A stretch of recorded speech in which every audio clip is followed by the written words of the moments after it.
Hey y'all, Joel here. Just a quick note before shooting the first episode of The Great Dragon Hunt, this series was going to be uploaded to Merchant's channel. After completing the first episode recording, it was decided to upload the series here instead. That's the reason for references made to his channel during the episode, and not to worry, a return of DnD to his channel is coming. The next installments of this series are ones I recorded and will vary a bit from the first episode in sound and video. Please do enjoy, and let me know if there are any comments or questions.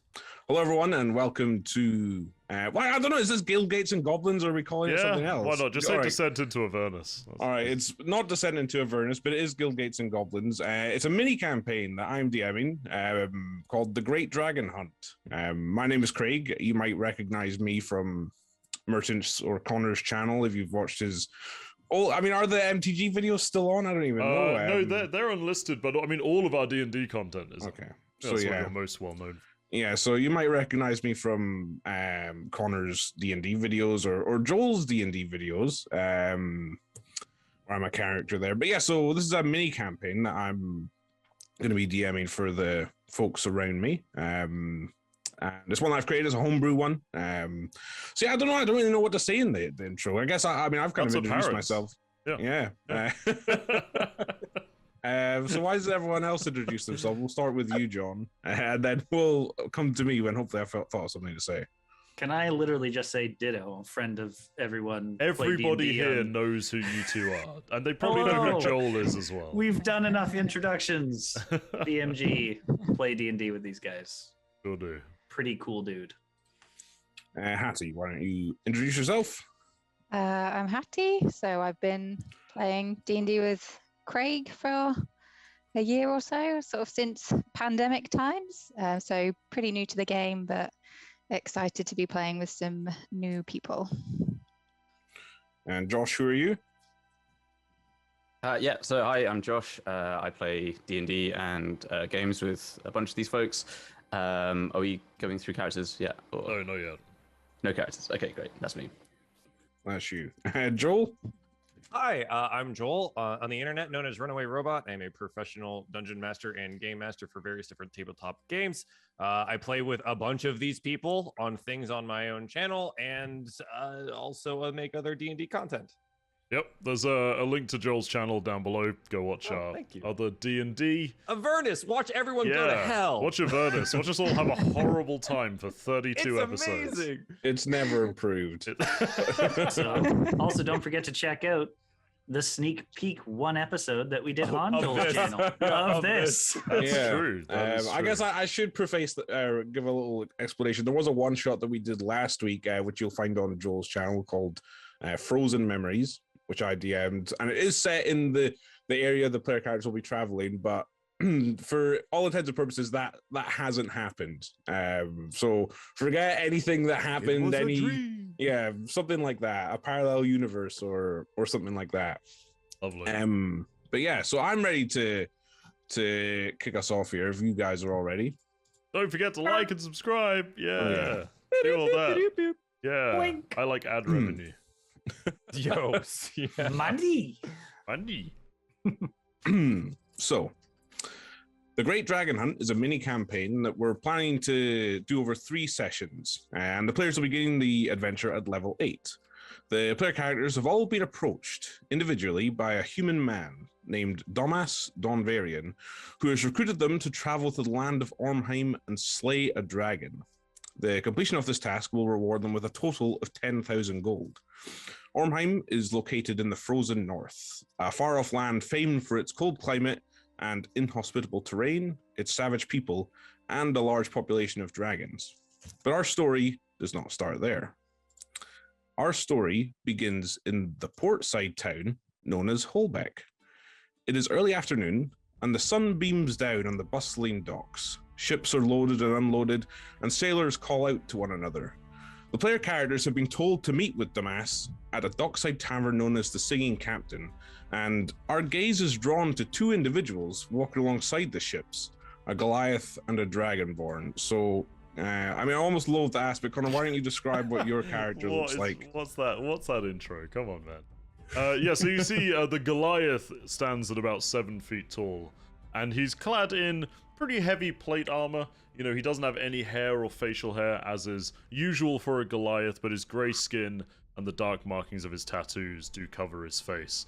You see he's wearing a rather natty-looking admiral's hat, which seems to be in some form of worn-down state, and he has a red sash across his plate mail too.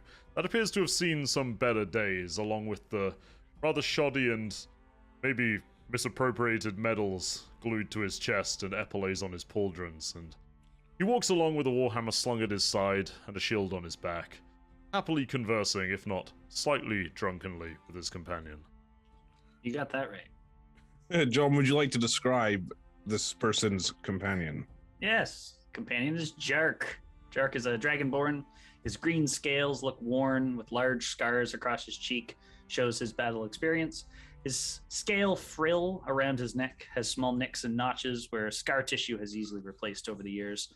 His plate armor and longsword are similarly worn and tinted a slight violet color, yet still look in good repair. He holds his head very high as he looks up and... unless you have something else. No, go ahead. Perfect. I love role-playing. John, you just lost a lot of money. Do you understand how to play the game? We just spent 3 hours and you just... It's craps. It's not that hard. I didn't understand a word of your explanations. I did enjoy the bit where we threw the dice at the table. But after that, I got somewhat lost. 7 or 11 wins. Well, I put them together and bet on 18. Oh. Don't worry. On. There's still coin in the purse yet. A couple coin, I guess. Yes, I mean, more or less. We shall return tomorrow and perhaps recoup our losses. Let's hope. So the two of you are making your way, as I said, along the dockside towards the Singing Captain. And as you round a corner, you do see it, and it's a large open tavern, which is currently servicing a bustling lunchtime trade. And you can see numerous tables and benches set out front, but you can also see a familiar figure in bright red robes you recognize as Domas. And as you approach, she gives you a wave and signals to a table that he's sitting at. As I'd stride in and head for the table. I sit. Okay, so as you two walk over, he turns to you and says, welcome, Admiral, and sorry, was it first mate or first officer? I'm not familiar with First mate, he's working up there, but not quite there yet. Well, it's nice to meet you both again. Please, have a seat. I'll sit down. I'm sad. Sure. So in front of you, there are 2 jugs. One of them contains just some apple juice. Another one seems to contain some watered wine that he kind of invites you to help yourselves to if you choose to do so. And as you sit down, he says, well, the others should be showing up momentarily, but tell me, what have you been up to? Well, First Mate Jug was teaching me all about this wonderful game called Crepes. It's played on a table with a large group of people who enjoy taking money away from you. It's craps, and he's very, very bad at it. It's purely a game of luck, as far as I understood it. Well, Well, learning on the job, something like that. don't get me started. I could go on for hours about talking about it. Do you want to talk about it? I got 3 hours. No, we have some business to attend. In fact, here comes the next member of our expedition, and it's Hattie. Why don't you describe what your character looks like? So you see a tall, broad half-elf with very pale skin. Her hair's very dark black, and she's got it partly shaved and like braided away from her face. She's got like chiseled features and a very stern brow.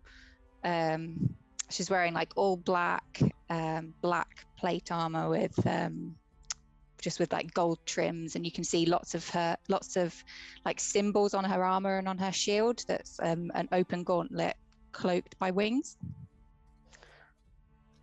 So yeah, you approach the table and you recognize Domas, as well as you don't recognize the 2 other figures sitting at the table, but as you approach, Domas turns to you and says, Astalda, please join us. I was just saying hello to this is Admiral John Beluga, and that's right, yes.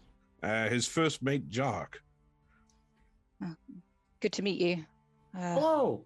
Oh, pleasure to meet you. Here you've got a job. Yes.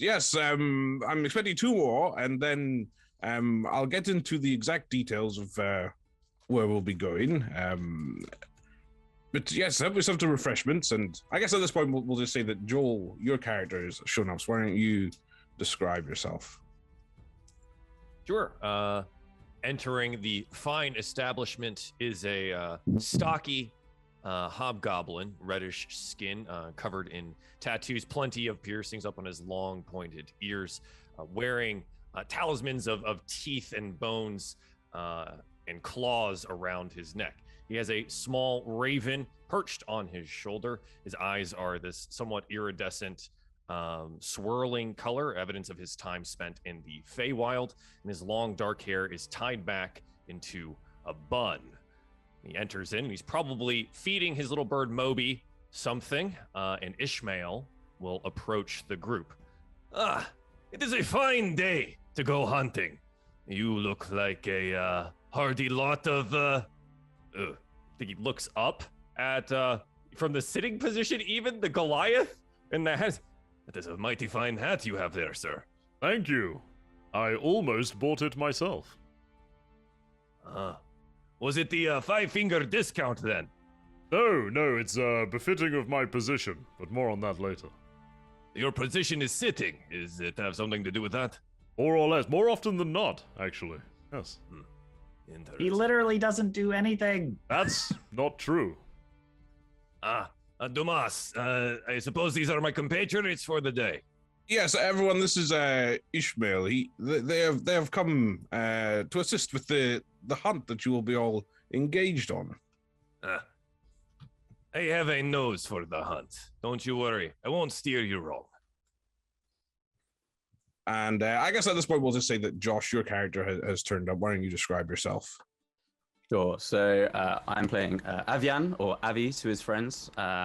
There's pretty much in stark contrast to all of the people around. I guess he looks very common. He's just wearing normal merchant's garb, all looking pretty tattered. Looks like it was fashionable at some point, but it's seen many years, so it's all a bit dusty. I guess the only thing that's remarkable about him is a ring that he wears on his left hand, which bears a very large red diamond, but it's cracked in the center and also looking very tattered. He has graying hair, and but he looks kind of too young for it. Looks like he's been working outside in the sun for a lot of time, but he's got a general kindness to his face that makes him very approachable.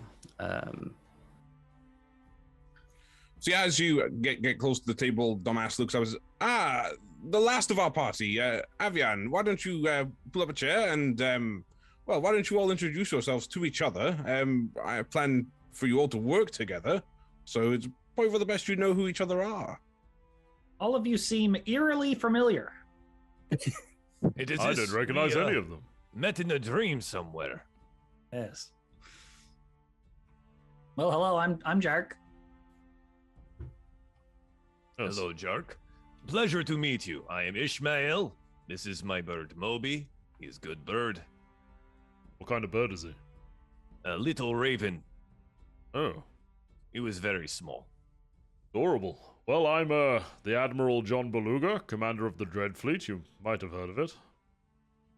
The Dread Fleet? I'm sorry, I have not. Yes, it's quite dreadful. It's you'll come to know it one day, I'm sure. I'm sure. Nice to meet you. I'm Avi. With that, Estalda's gonna stand and draw her sword and say, I am Estalda Lyodon. I fight for the Dark Angels. We are the protectors in the shadows. We fight for those who cannot protect themselves. Very Glad to noble. be of your service. That was incredibly serious. I'm impressed. Right. Hold Here, on, I I'm a thought we little, were, I'm a little scared, to be honest with you. Me too. Good, thank you. Well, yes, I suppose it is a compliment. I'm glad she's on our side, huh? Yes. Drinks first? Oh, yeah. Yes, please help yourselves. there's apple juice and wine before you. You can take what you'd like. But I'm ready to begin and explain what exactly you'll be doing, my friends. You'll be traveling to Orheim today, in fact. There's a boat waiting, and I will be escorting you to it and traveling with you. As discussed, we'll be hunting a dragon, for which you will all be paid 10,000 gold to split as you decide amongst yourselves. So I'm ready to get going whenever you are. But is there any business any of you need to take care of before we go? Oh, so much for our craps money. Yeah, that's gone. Yeah. No. Ish will pour themselves a large cup of wine, and then as they drink it, do we have any detail on this particular dragon, or are we going into this a little blind? The details will be provided when we reach Orheim. As to the specifics, a lot of it is wrapped up in traditions and ancient legends, and a lot of the native people of Orheim aren't too happy to, in fact, be taking outsiders in to deal with such an issue. So we'll have to wait until we get to Orheim before we can go into further detail. And we're traveling by boat, you say? Yes, I'm sure you and Jock will feel right at home then. I'll lean into Jock and be like, excellent, Jock. Potentially our first boat. Thank goodness. Will there be at least one or two shanties along the way? There may be. The crew were a rowdy lot on the journey across, so I see no reason why it should let up. I can't wait. Wonderful. I suppose, downing the rest of the wine, we head off then. I am rather well equipped. Anyone need anything? Oh no, I'm all ship shape. Aha! Aha! It was a humorous reference to my naval past. Okay, so Domas gets up from the table and says, "So if you will all follow me, I will lead us." And he sets off through the crowded tavern and onto the docks. And he leads you through and past several ships for about 5 minutes or so until he leads you to what looks like a long and narrow ship with a shallow hull. The ship is 120 feet in length and carved with ornate patterns and a bank of brightly colored shields on each side. An elegant carving of a dragon is engraved into the prow and the steering bench at the rear of the long ship. The crew seems to be mostly made up of humans and orcs who climb amongst the rigging and the ship's single tall mast. They seem to be preparing it for departure. As well as that, there is a dwarf standing by the gangplank onto the long ship, and he has an immaculately groomed beard, and he stands with his hands on his hips with 2 axes by his sides, and a large swatch of material covers one of his eyes, and a nasty-looking burn covers his face. And as you approach, Damas turns to you all and says, that's Captain Belgorum. He's the captain of the Wave Splitter and will be taking us across to Orheim. Admiral, does he is a captain, does he work for you, or? No, he's some sort of low-down freelancer, I imagine. Hardly befitting of the Dread Fleet. Not I mean, part of you've the Dread seen Fleet, the fine nature of Jark. Such a standard is upheld across the board. Of course, he seems like a top-class sailor to me, but... He gets Employee of the Month almost half the time. At least half the time. More or less. So as you approach the ship, the dwarf turns to you all and says, so this is the cargo, is it? Off to Orheim. Well, I'm Belgorum. You'll be answering to me for the duration of the trip. And be advised that no one will be shirking duty on the journey. I'll all be expecting you to pull an oar and tighten the rigging amongst the crew. Have any of you sailed before? Oh, yes. Couple times. Can't say Wonderful. I have. As a passenger, I've not spent much time on the water. Well, First time for me. fair enough. If you get lost, just mimic the person in front of you and follow their instructions. But if you're ready, climb aboard and we'll set off. I climb aboard. I climb aboard, yeah. Sure. So yeah, there's no lower deck or anything like that. It is just one single deck. You can see that there's no rowing benches or anything like that. The seats are made up of just the sea chests off the sailors that they sit upon when rowing. So you find a kind of spot to dump most of your belongings and things like that, and sit about on the ship. And with that, Captain Belgorum drops down onto the ship, and Dumbass follows him down. And 1 second. With a call from the captain, the longship is pushed off from the docks, and the crew bustle across the ship, pulling on the rigging and propelling the ship outwards with grand sweeps from the oars. That's a little loud, isn't it? We are setting sail. What the boom? Oh, We're my Sea Shanty lord. 2 when you need it. Yeah. So within a few minutes, the ship is clear of the currents and waves of Holbeck, and the sail is lowered. With a snap, it catches the wind, and the ship is propelled forward. The oars are shipped, and the wave splitter begins traveling north on the long journey to Orheim. So this sea journey will take about a week for all of you. So is there anything you guys would like to do whilst you're traveling? Learn to sail. Sure. From my very good new friends who clearly have been on boats before and have done much of the sailing. Of course. I'm not in sure their I like lives. your tone. No, what do you mean? Admiral, it looks like, you have trained Jark rather well. Would you mind teaching me how to, rig a sail or pull an oar or something along those lines, huh? Well, I Moby can here certainly knows teach how you to how do things, to but- pull an oar. As for the rigging, not really my specialty. You've seen the size of me. Jack can probably teach you that stuff, maybe, on a good day. All I don't really want to get in the crew's way, though. Well, they did say that we aren't allowed to just sit around and whatever, and if it's going to be a week, I get bored really easily. And I don't want to, wander off and fall off the edge and Yes, Get don't do lost that. That's again. almost rule number 1 of sailing, actually. Is not falling off the ship. Well, sometimes there's voices out there, and you got to go see what they are. Sounds like you've sailed before. Really? Not often. Ah. Well, yes, I had a rather meteoric rise in the Navy, so I skipped some of the duties, but sure I can help out somewhat. Perfect. That's all I need. Just a little bit of direction. Sure. So for, I would say the first few days, Admiral John Beluga does his best to show Ishmael how to pull an oar. With varying degrees of success, it is quite a simple task, and Jart instructs everyone else on the rigging as best he can. Is there anything else the rest of you would like to do?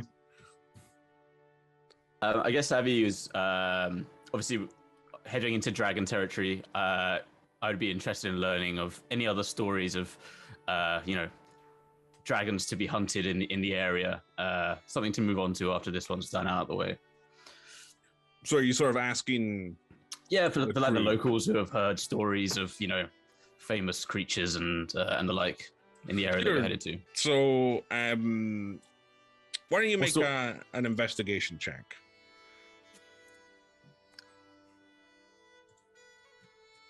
Uh, 13. Okay. So you spend some time talking to the different sailors, and you get the impression of Orheim is a place that is filled with dragons, and that one of the most common, not just pastimes, but main jobs in Orheim is to hunt dragons.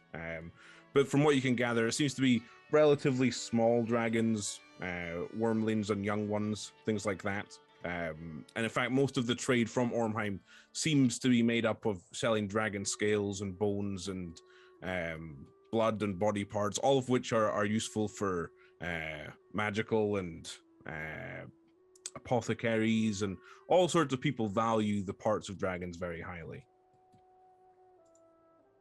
So at some point in the journey when I'm teaching Ishmael, well, literally not the ropes, but the oars perhaps, I will lead him to the back of the ship, and I'll say, "Now, lad, if you really want to see something expert level, I don't recommend you try this just yet." And Craig, I'm gonna cast Control Water and create a swell behind the ship to like propel us forwards. Not super dangerously, but enough that it's noticeable. Whoosh. Okay. I mean, sure, yeah. So I don't think there's a check or anything like that. No, I for can this, just do it. Yeah. Yeah. So It's a level 4. It's a fourth level spell. Okay. So yeah. With a movement of your hands and a magical incantation, you create a swell across the water which propel the boat forward.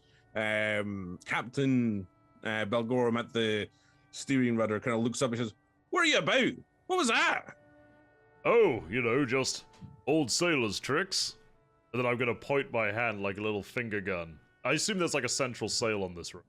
Yeah, there's a rigging, right? Yeah, a So- single mast. Yeah, so with the single mast, I'll point my finger like a finger gun and cast Gust of Wind into the sails and be like, "Some old tricks I picked up," and propel the ship again. Shit's hitting Mach 2. Yeah, with We're getting to Orheim yesterday. with a gust of wind, the ship propels across the waves. The crew call out in alarm, and the captain looks at you and says, "You're a handy fella to have about. Where have I you am. served?" Oh, all over the place. Everywhere and nowhere. Mostly nowhere, but we'll get onto that at some point. Right, you are then. Okay. So, sorry, Well, go ahead. Estalda's gonna spend a lot of time pretending she doesn't feel horribly sick. Sure. So she's gonna I don't know, string up a sack or something and hit it a lot with her sword and just trying to save face. Sure. No problem. Yeah. Okay. So, one evening, as you're all sitting down for a cold evening meal, Belgorum comes across to your group and he sits down next to you, Admiral John Beluga. If he gets weevils out, I'm gonna riot. Got it. He holds Master and out Commander references always valid. he holds out his hand in which two tiny insects are nestled. You're joking. I have a question for you, Goliath. I thought you might, funnily enough. Do you see these two weevils here? I do, yes. And if you were put to it, had to choose, which one would you pick? Well, I suppose I know where this is going, but for the payoff, I'll say I'll take the bigger one.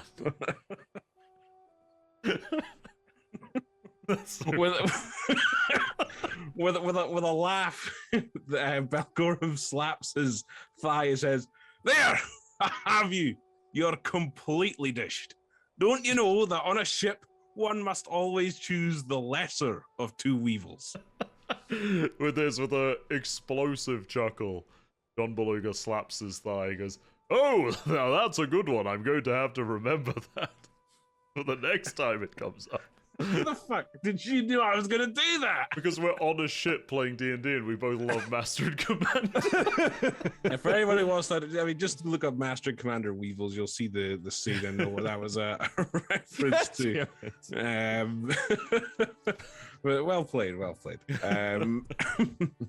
As well as that, though, a few more days into the journey, and the crew seem to have gathered around the main mast of the ship, where there seems to be a lot of yelling and cheering, and they seem to be engaging in some sort of activity amongst themselves. Would any of you want to look and join in and see what they're up to? Oh, I'd certainly try to get an eye for what they're doing. I wonder if it's a sea shanty. It is not a sea shanty. Perhaps it's craps. Perhaps it's craps. See, I got the name right this time. Hey. So as you approach one of the, well, you can see there seems to be three crew members standing before the mast of the ship, and they appear to be throwing a knife into the mast. And they gradually, as the knife hits they take a step further back and progressively making the challenge more and more difficult for themselves. And they seem to be placing bets between the crew members on who will be more successful and things like that. And as you approach, one of the crewmen turns to you and says, "Oh, they're casting, if you're curious. Have you done it before?" It looks like they're just throwing a knife. What do you mean casting? Well, that's what we call it, casting. I've The idea cast a being- few things.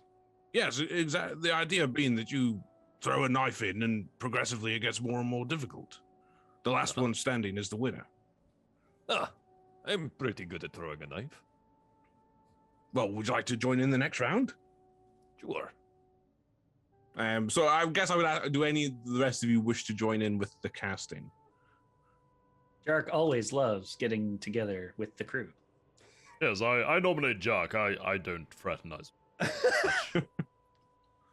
Sure. Okay, so the first round is complete after they get to the base of the prow, where only one crew member managed to sink their knife into the mast, and so the next group are called forward. So it would be Ishmael, Jark, and a human male with long greasy hair.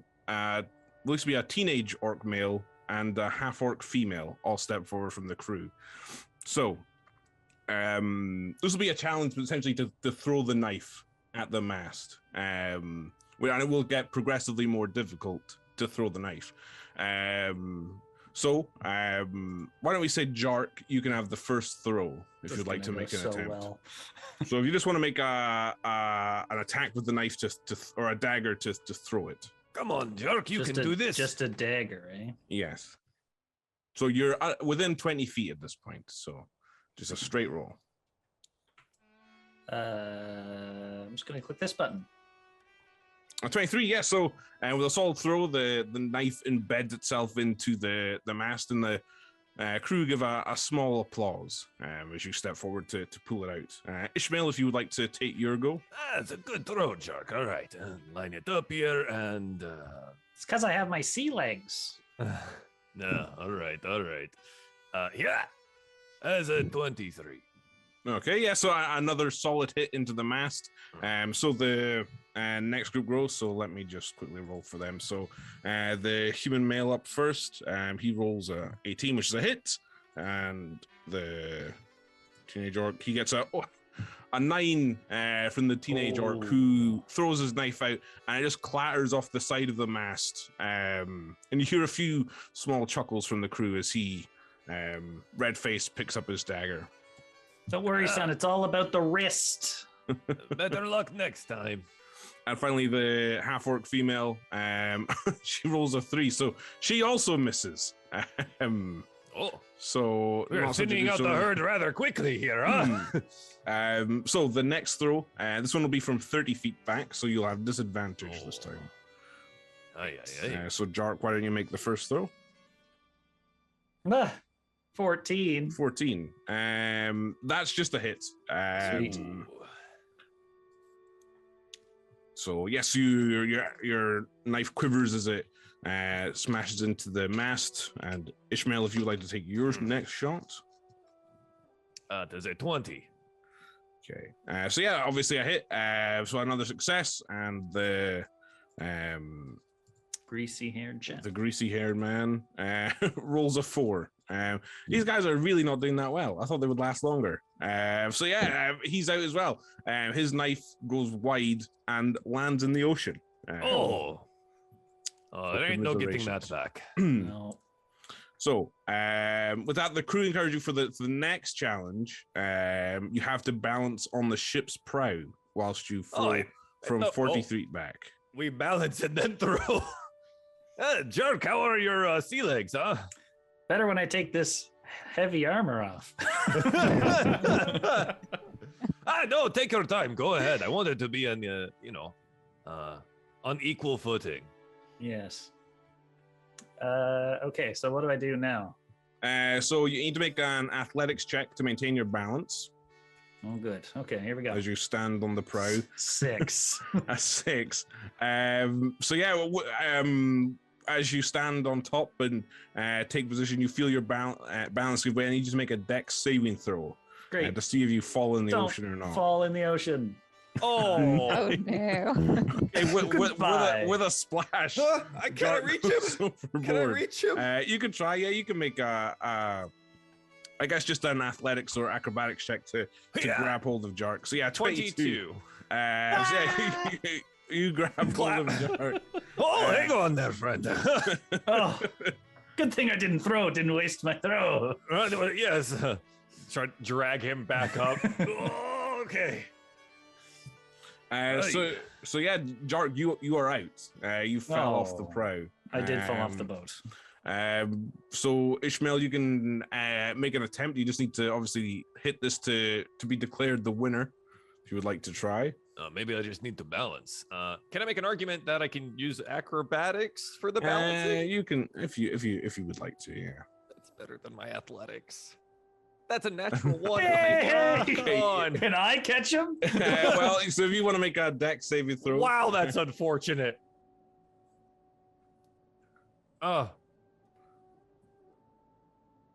Catch me, friend. Well, so it's a dex save from you first, Ishmael, to see if you sorry. fall in the ocean or not. So yeah, 10. With a plus 7, a 10. You do. So Jark, you can make an athletics or acrobatics. I'm coming down with you. Let's go. A 9. A 9. So yeah, you don't quite. Can I rush over when I see them falling off the ship? I will shape water around them and put them back on the ship. Okay. I will have a spout of water come up and engulf him as he's falling and just plonk him back on the ship. Okay. So yeah, Admiral John Beluga crafts the water to place Ishmael back on the boat as he slips overboard, and the crew cheer you, Admiral, as everyone gets back onto the deck. But it doesn't seem like you've won either, Ishmael. It's declared a tie. Quite clearly. No, that is not. Between Can you we and just Jark. throw the dagger and not have to balance on the prow of the ship? None of the other people here are able to do any of this. That's part of the challenge, is to do it. Someone's going to die. I mean, what if, like, for some reason, someone maybe didn't know how to swim?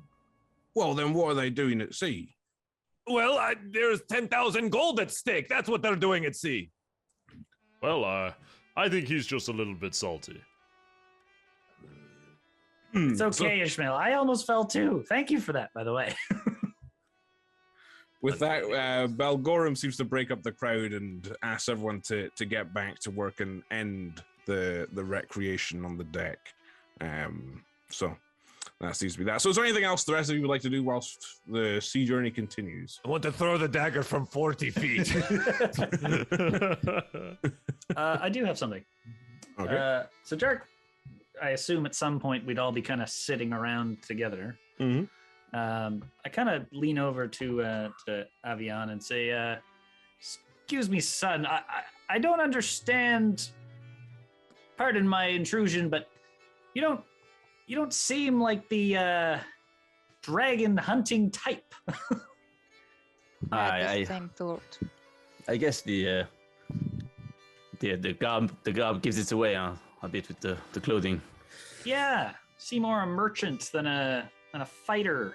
I just want to make sure if we're all working as a team that we're not gonna. You don't think I can handle Casualty. myself? I don't know. I've seen some crazy magics, but I worry sometimes. Have you seen something like this? And he's gonna put on his armor of shadows. So yeah, basically an ethereal set of armor just takes shape over Avi's body. It's like a full suit, grey color like stone, and encrusted with like various precious gems and stones, and all over. And his hair turns from grey to more like sheer white, and his eyes turn like really pure green, like emeralds. And I don't know if anybody would notice, but the ring on his finger basically reforms from where it was cracked. It reforms into a perfect ruby diamond. Well, that was impressive. I think I've seen some low-level magic users do that with some.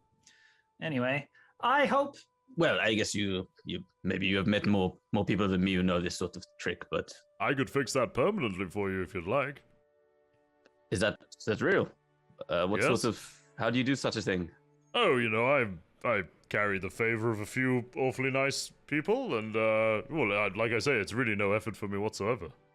If you give To me be it, honest, I will fix it permanently for you. To be honest, I like the ability to take it on and off. That means you don't always come across as a powerful magic user. You can just come and go as a common merchant. That's smart. Yes. A rather sort of unique aesthetic you've got going there, I suppose. I like I the guess so. hair color change. I think that's my favorite part.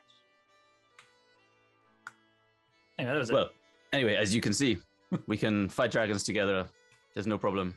I just wanted to out Josh for being weird looking. I wonder how you knew how to do such a thing. It's very curious.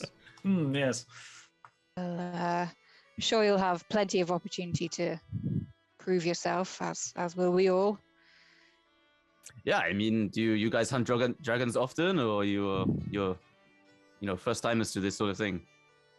Yeah, I mean, the Dragonborn fought a few of my kind before, but never a full-fledged dragon.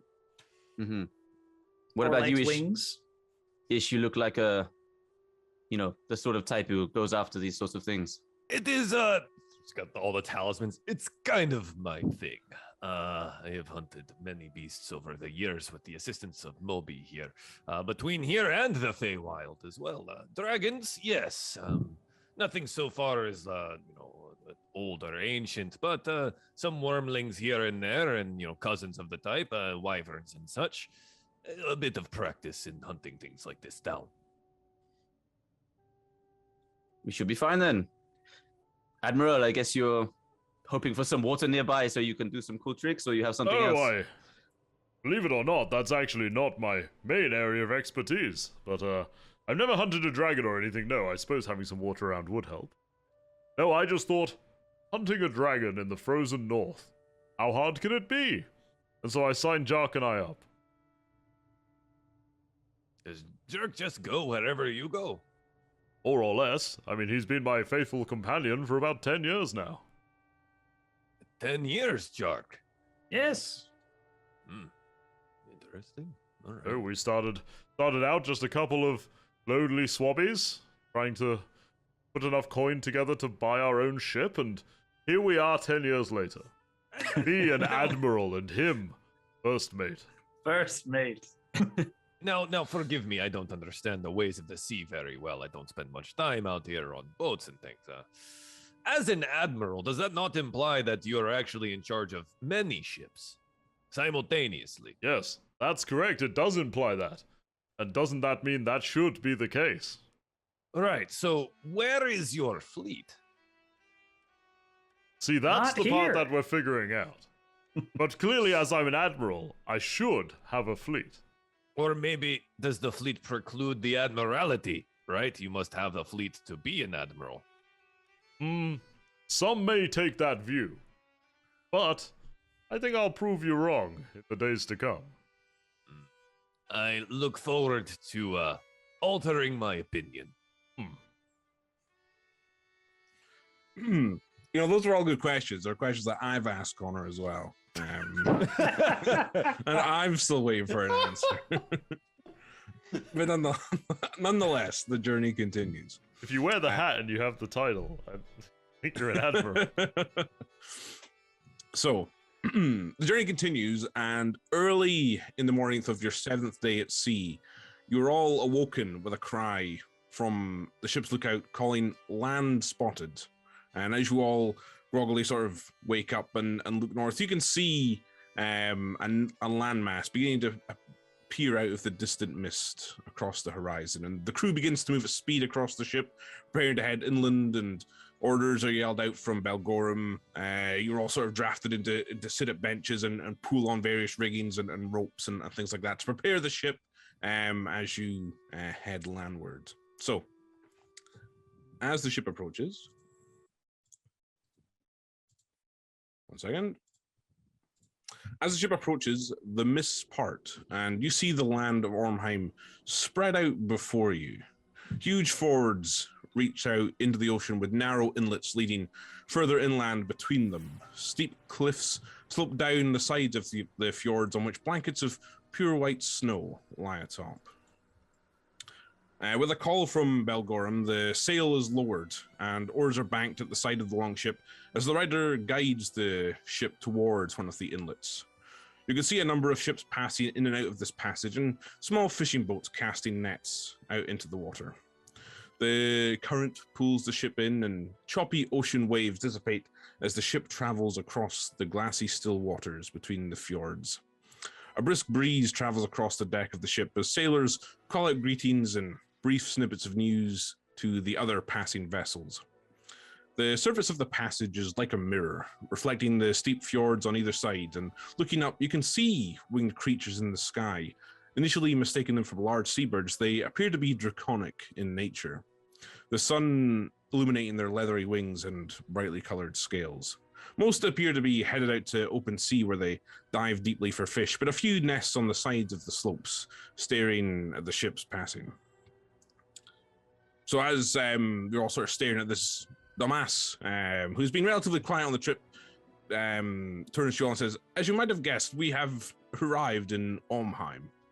This passage will take us to the capital, Elderhus, where it is here you will meet with the Jarl, and your worthiness will be judged before the people." It's beautiful up here. Yes, it's untamed land, wild and filled with all sorts of natural beauty. So we have to impress the locals, if you like, in order to continue this job? Yes, as I said, a lot of the people aren't too happy that a task like this will be falling to outsiders when we ourselves are such famed dragon hunters, of course. But it will become apparent at the revel this evening, which we will all be attending, how to prove your worthiness. So yes, enjoy the sights, and I'll speak to you all once we approach the docks.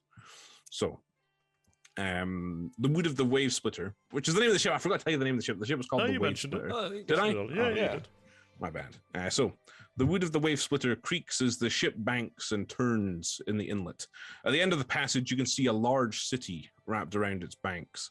The structures are mostly wood with tall thatched roofs which come to a sharp peak, and the longship makes its way towards a large port where numerous ships are laid up.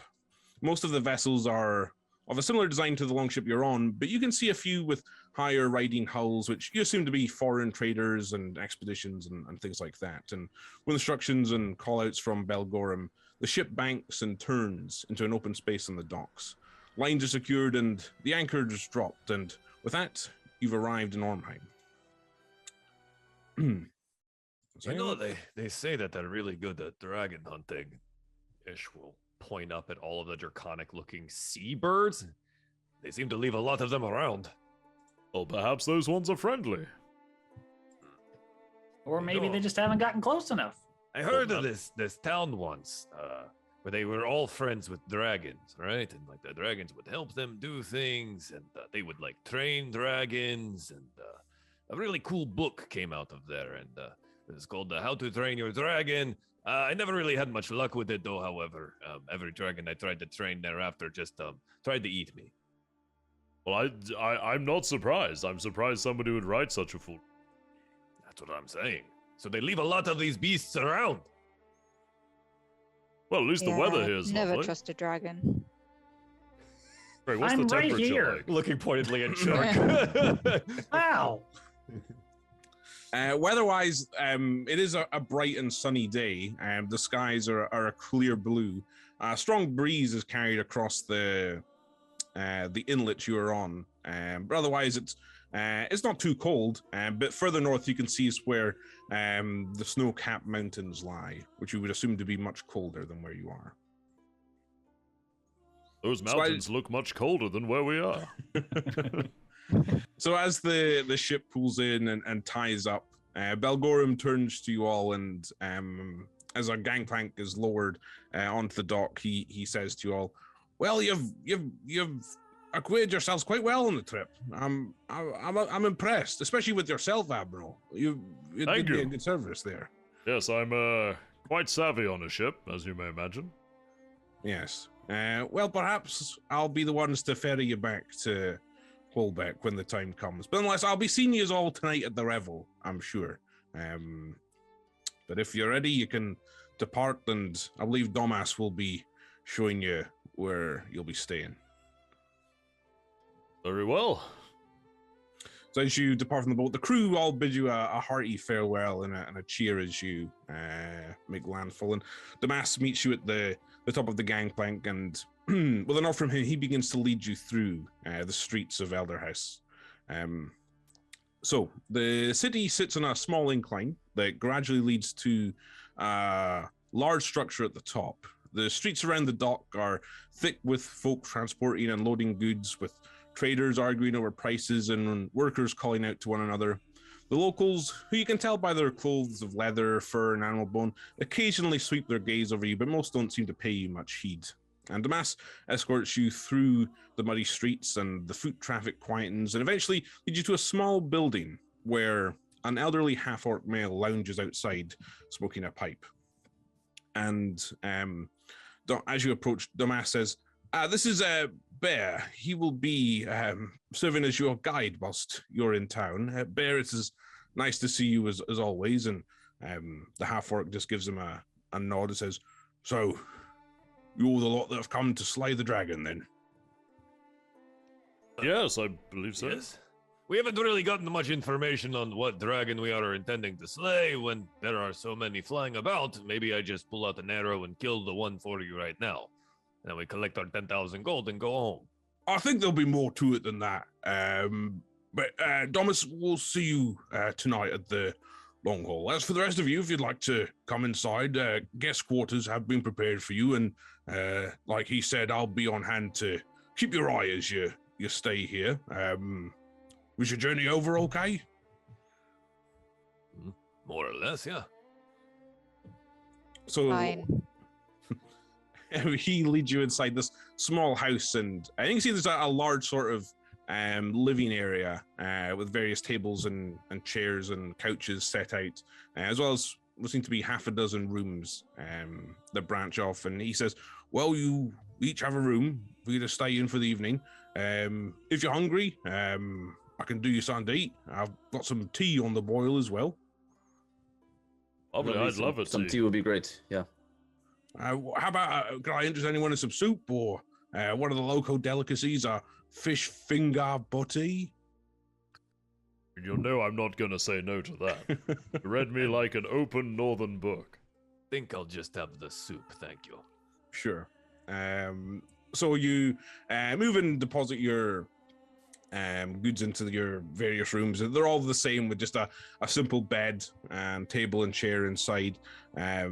And Bear makes his way over to a small kitchen where he prepares bowls of soup, which seems to be just a hearty soup of local vegetables and roots. But the fish, I called it a fish finger butty, to make it seem more exotic. So it's breaded fish strips in a roll that he serves to you, for those of you who would like them. So after you're refreshed, he says, "Well, as you probably know, there's a revel later to welcome you and to set forth the terms of your hunt. But for the afternoon, the day is yours. Is there anything I can do for you? Is there any questions you might have, or?" Is there a place maybe to stock up on some supplies? Yeah, well, there's a few places in town. There's the Herb and Honey. That's an alchemist.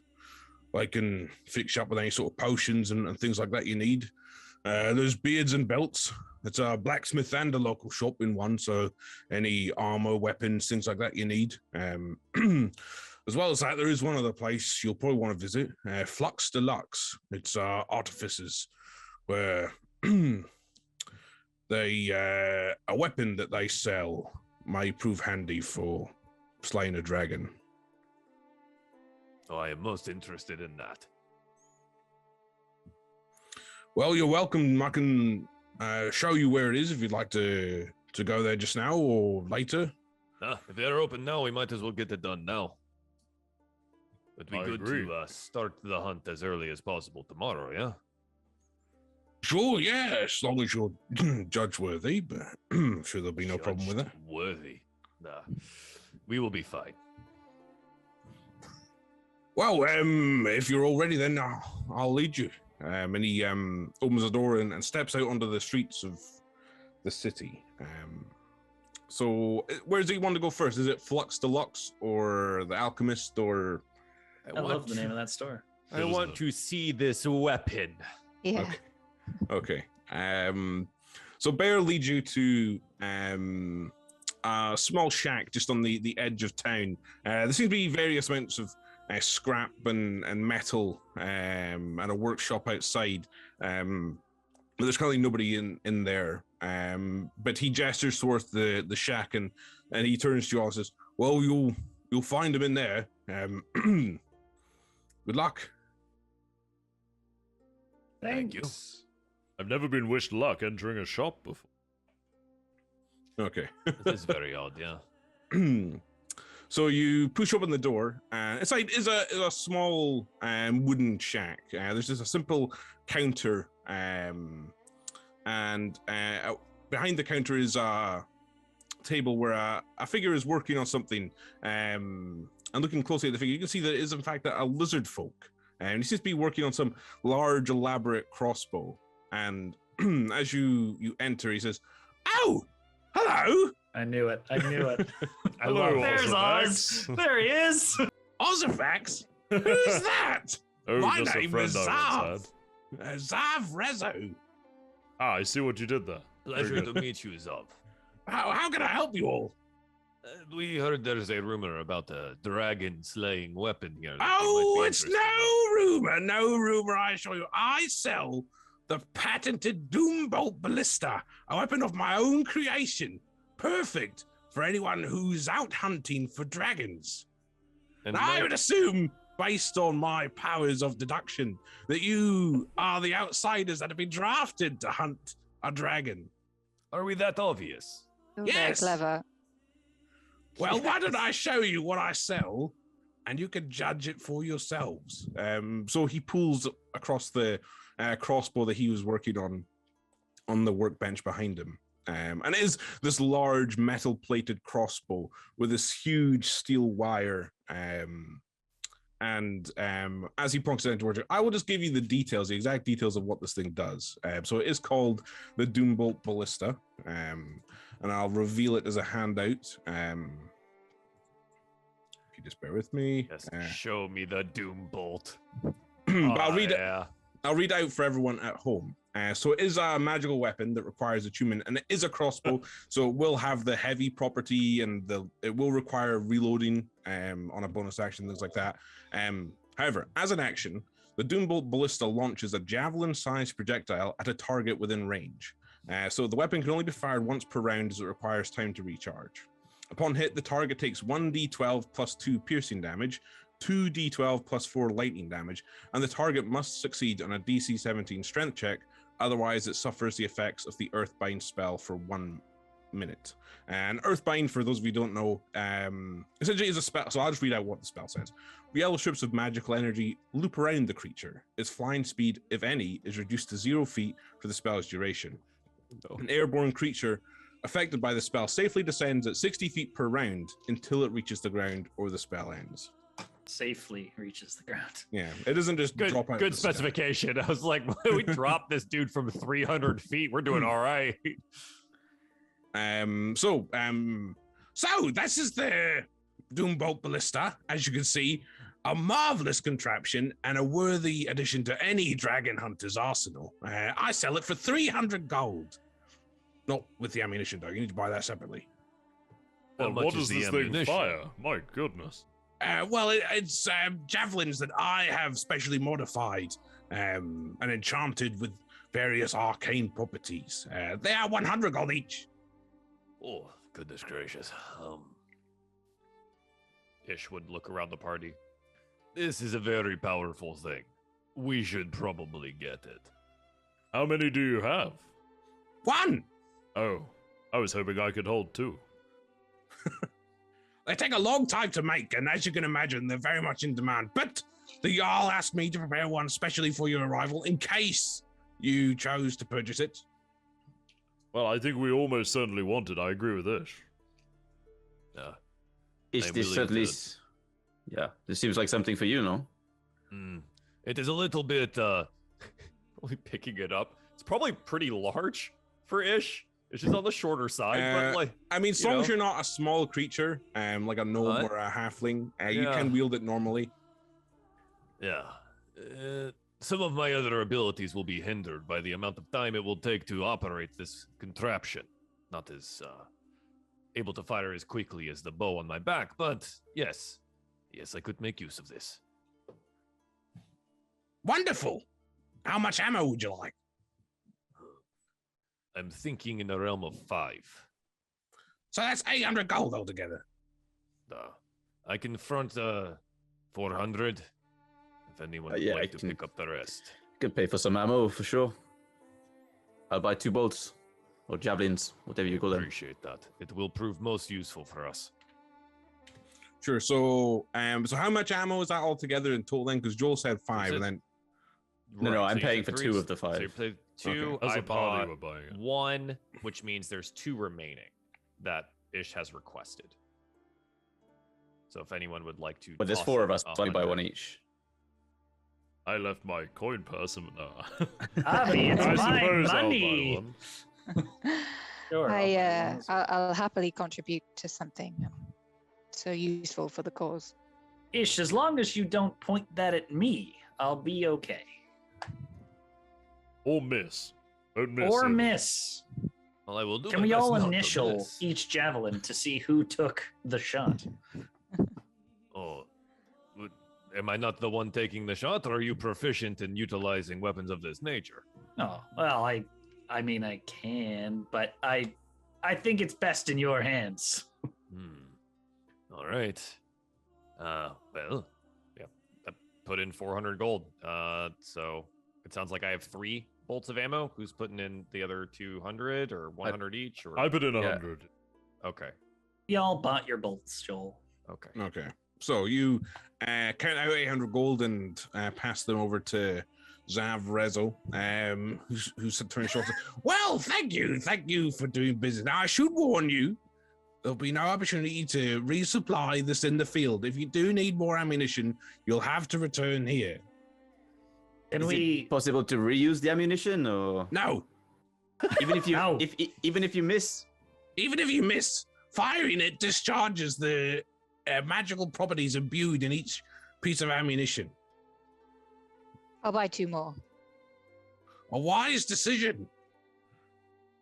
Seems a bit like some act to me. Yeah. Well, know, if buy- you would like buy to, one, you have to buy more. why don't you make your own ballista then to kill dragons with? If Maybe I will, who might, knows? would you mind giving us a demonstration of the? No, it costs 100 gold a piece to fire the weapon.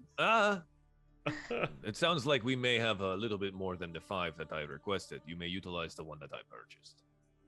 Wait, so you want to just test a shot? You do not That's believe? expensive. I mean, maybe it's a good idea to make sure this guy is Like, not just taking us for a ride. no? Can I insight check him? Sure, you can insight check him. Just like it's a ton of gold. That is a natural 1. You cannot doing get a read very on well. his masterful ways. Well, Lizard face. Look, if it fires sort of javelin-y thingies, why don't we just try it out with a normal javelin? Or does it have to be this magical enchanted? Well, I mean that obviously you can see that the string will fly forward and launch the projectile. You can test that as much as you want, but you won't be able to tell if the magic's worked, of course. But I assure you it does. Well, I trust this reputable salesman. All right. Well, if it doesn't work, we'll be back. There is also well, that. you may also, if it doesn't work, you may get eaten by a dragon. So True. seems like I'll win either way. Well, if it doesn't work and we survive, That is we'll not- set your that house is on not- fire. That is not a very good. Look, if you're concerned, ask anyone in town. They'll tell you that this is a premium weapon.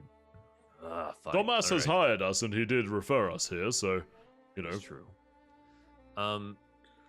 So I have the Doombolt Ballista. And then how many did we buy of the 7 altogether. Doombolt ammo? How many did I pay for in the end? Quite a few, don't think about I it. buy 3. You basically right. bought your own crossbow, but without getting one. 7. How much do they weigh? Don't worry about it. Oh, I'm carrying 7 enormous javelins. Don't worry. to load this crossbow. I can carry the ammo. We can say for Yeah. roleplay purposes that the ammo is just out between you, but in combat you'll have all 7 Javas fully available. Okay. Yeah, All right. I wouldn't mind checking out the apothecary. The last time I got into some altercations, I used up my last healing potion. It would be nice to get 1 or 2 Yes. before we head out. Dark loves to complain because technically I know some healing, sort of, abilities and talents that I have. However, He keeps don't telling me he often, does. I don't often exactly read up on them, so I don't find them particularly entertaining. So, unfortunately, Jack has ended up injured a few times, but he's fine. more or Note the less. scars. Just don't expect me to suddenly run over and do anything particularly helpful.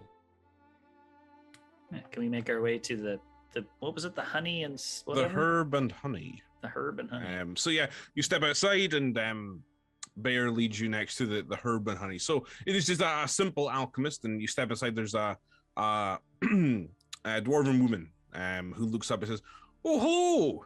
What can I do for you?" There's 2 accents I love Craig doing. It's Oz and anyone Scottish, like anyone deep Scottish.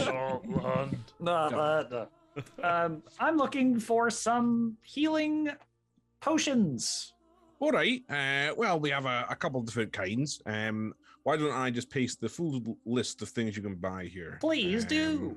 And I'll read it out for the folks at home. So you can get a healing potion for 50 gold pieces, a greater healing potion for 250 gold pieces, an elixir of health for 500, potion of climbing for 100, potion of fire breath for 250, or potion of water breathing for 100.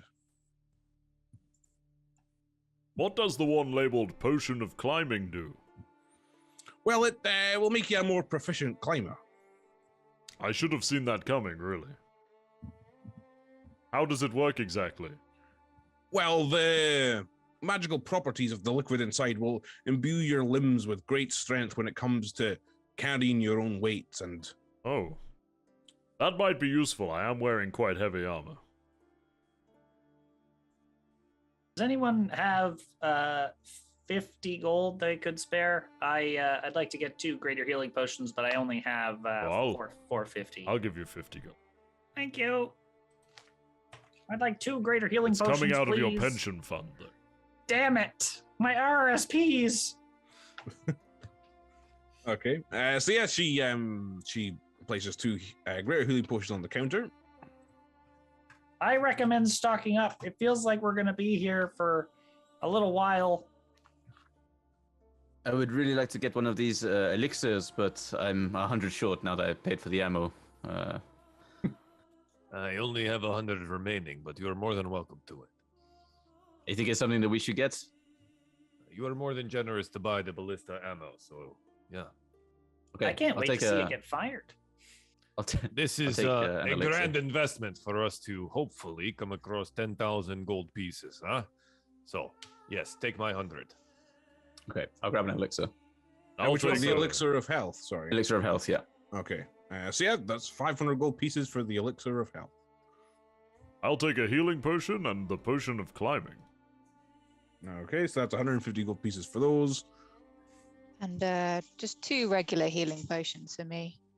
Okay, so that's 100 gold for those. So yeah, I assume you guys are keeping track of this because I'm not keeping track of what the costs are. I'd like I 14 mean, I healing set potions. my goal to just like 99999, so I'll be fine. Okay, that's fair enough. That's fair enough. And so you make the trades and gold exchange, potions given to those who need them. And she looks up and says, "Is there anything else?" No, I suppose not. Everything. Well, best of luck to you. Thank you. as we leave, I turn to Bear and be like, Bear, people keep talking about being worthy. You said it yourself. What does that mean? We're here. Like, are people going to turn their contract away? Like, Well, I'm broke. There's a chance that the people will decide that you're not worthy of slaying this dragon. But you'll have the chance to prove yourselves. Don't worry. Well, unless you're not worthy, would you say you're worthy? I would. Oh, I'd say I'm somewhere on that scale. Well, probably. then you've got nothing to worry about then. Never had to be liked to, fight for a cause before.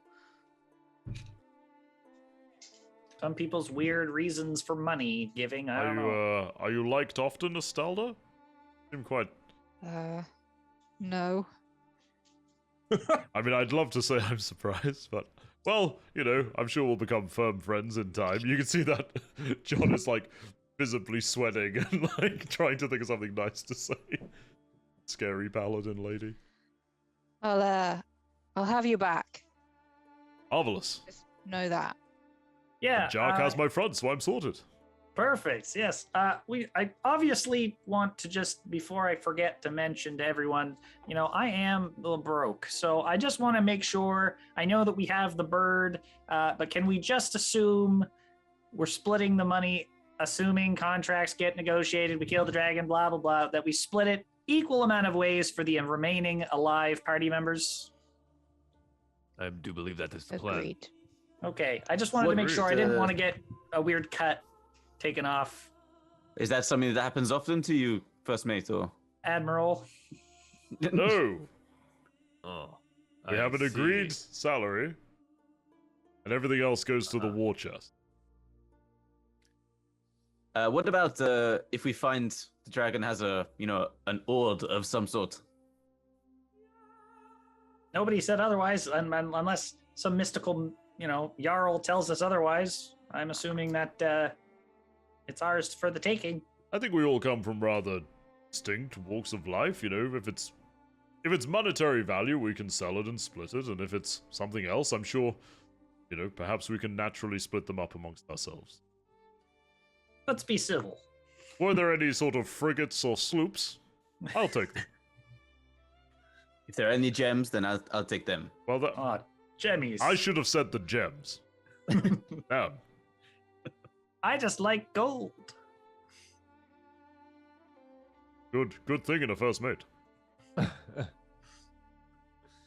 Anyway, yeah, I guess, do we want to go to the blacksmith? Do we have any money left? I'm broke.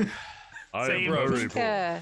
maybe Sure. some warm clothes could be a good idea. I'm wondering if Bear can help us with that. Bear, I know we just spent an absolute fortune here a second ago, but warm clothes would be nice if we could have those. If you were to look inside the chests in your rooms, you will find warm clothing. We obviously don't have exact measurements, but it will be warm enough to keep you cozy as you travel north. Perfect. Wonderful. Thank you. Hopefully, Well, I'll be largely okay in that regard. I heard. Oh yeah, that's right. He stares up. I heard something about a party. Yeah, this evening, as we've said, there'll be call it a revel, where all the local chieftains and captains are taking in food and drink, things like that. This is where you'll be judged before all of them. Should we bring our weapons and armor? Well, and- whatever you think makes you look impressive, I'd recommend taking. Okay. Weapons and armor then. And the Doombolt Ballista, I do believe that might. Yeah, impressive. which probably a good idea. Yep. It's quite impressive. Yeah. Well, if we have any time to spare, unless anyone else wants to do anything, why don't we all go back to the inn and play a bit of craps? I can teach y'all how to play. Craig, I just watched Craig. Ooh. We'll just speed run through that part. course. Finding it in a table, Jark throws dice, explains the rules incredibly well of craps. Everyone fully understands the rules of the game. and you pass the rest of the afternoon away with Jark playing craps. Before we get to the next session, though, why don't we take a break? Just because it might be a little bit long, and I need the bathroom. Yeah, sounds good. So yeah, Jark has spent the afternoon teaching you all craps at one of the inns in the town. And Bear has managed to find you all once again after he left you, as he couldn't bear the sight of that hateful game. And he looks at you all and says, well, the revel's beginning. If you're all ready, I'll lead you to the long hall. Very well, Let's do it. Looking forward to seeing the revel. Okay.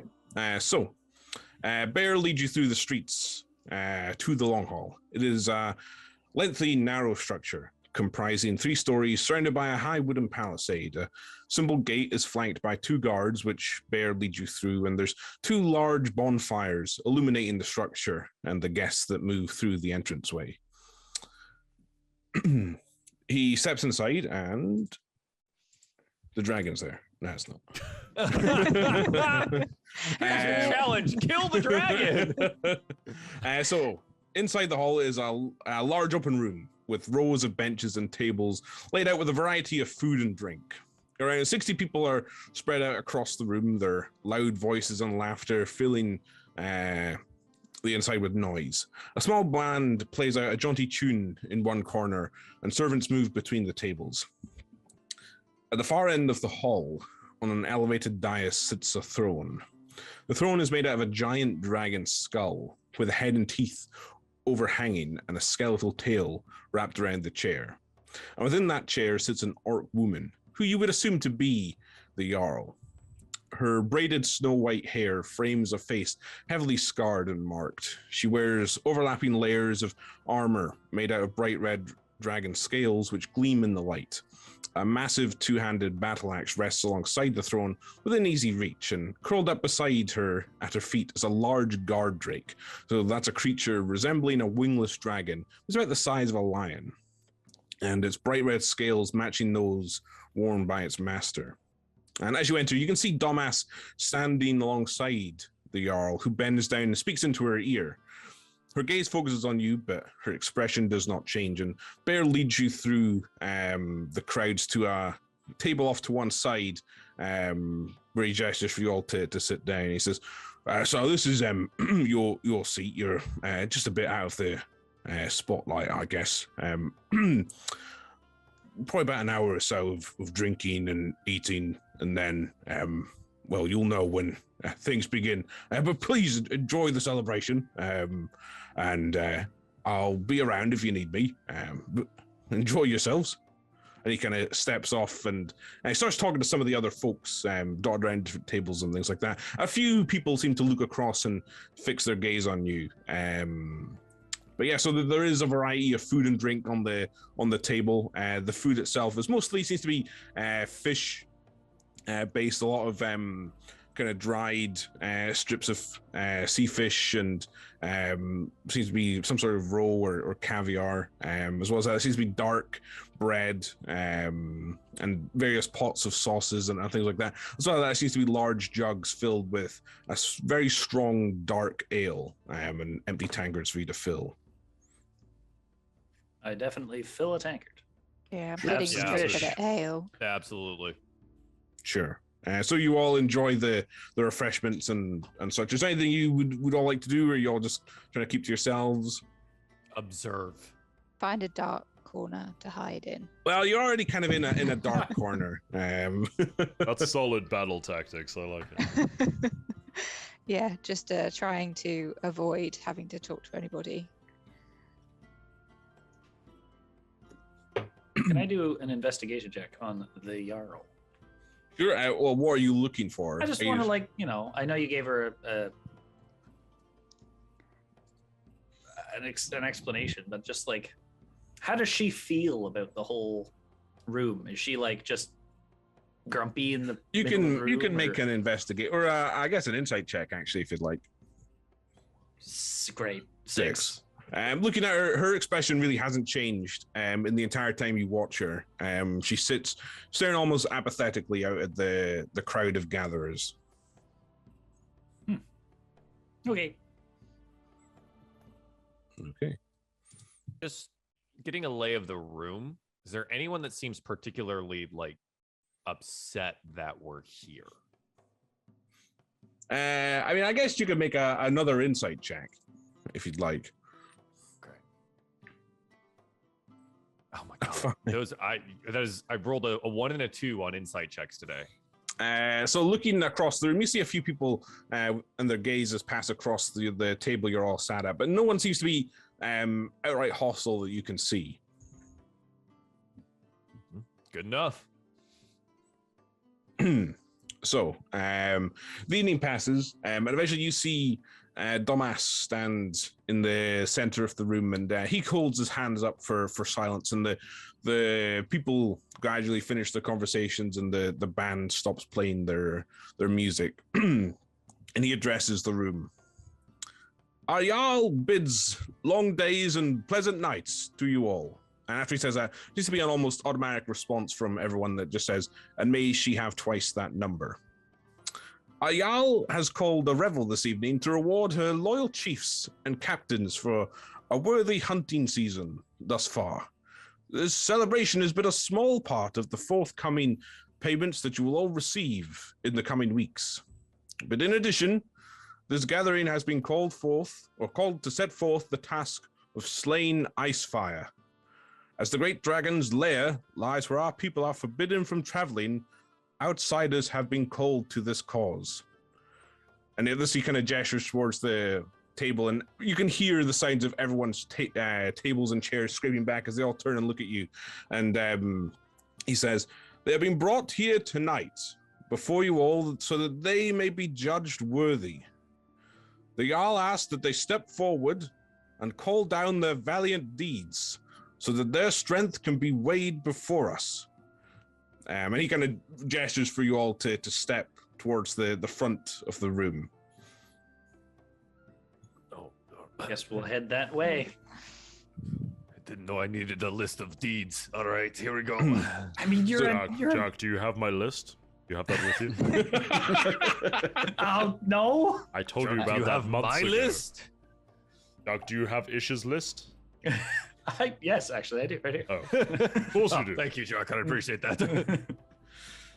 So as you approach, Damas turns to you all and says, now just be aware, there is a zone of truth standing there in front of the Jarl's throne. You must stand in there and speak the truth of your valiant deeds. And we may go in whichever order you'd like. I really don't mind, but do your best. And he kind of claps one of you on the shoulder. So who would like to stand in the zone of truth? I can't wait. Off you for go, John Jack. Beluga. I can't wait. Fine. Yeah, Jark will go first, I guess. Okay. So John, you step into the ring now. You, I will say that you can choose to fail the save, or you can try and contest Contesting a zone of truth. Sitting in a room full of people. You can make an attempt if you'd like, or if you wish to just accept the failing the save. Just like dealing with Admiral John Beluga every day, I will just accept my Okay. fate. So yeah, you stand in the zone of truth and stare out at the crowd who look intently towards you. I am Jark. I am the champion of the Violet Days and first mate of the Dread Fleet. Hello! And I'll like raise my sword and wah! Wog. The crowd Did he- silently stares towards you. Did he I do? figured. Is it valiant? Can I do some like Sounded some like martial actions, like swinging my sword and stabbing and doing Sure, some like you can make a- commanding and You can make a performance check if you'd like. Oh, great. I love that he's just standing in front of a silent crowd like, look at how stabby I am. Jark is doing so well. A 7. Rolled a So 7. Jark, you stumble over your battle drills, and you definitely feel sloppy in the moves that you make. You have not practiced them in the entire week you were at sea, and you can feel beads of sweat running down the back of your neck as you feel the weight of the eyes of the people gathered to watch you as your display seems to not impress them very much. Dang it. Is there, would you like to try anything else, or? I mean, I'm just a fighter, man. What am I gonna do? Jock, if I may, recount your deeds. That is what we wish to hear. Oh, okay. Well, I'm a champion of the Violet Days. I was one of the champions who came back from fighting the hordes of orc attacking our homeland. I slew many orc and was able to, and which is why my armor and sword and shield are tinted a slight violet color, covered in blood. As we head back towards town, it dried this pristine color. Craig, what race was the Jarl again? She's an orc. Oh, good. Yeah. I mean, that is, I can't lie. Thank you, Jock. If you'd like to move to one side, which of you will be next? John Beluga visibly takes half a step back. Avi can go next. I'll pat Avi on the back and say, "Tough crowd." Yes, it seems so. I'll do my best. I put a hand on Jock's shoulder. I'm like, well, I thought your sword swinging was very cool, Jock. Thank you.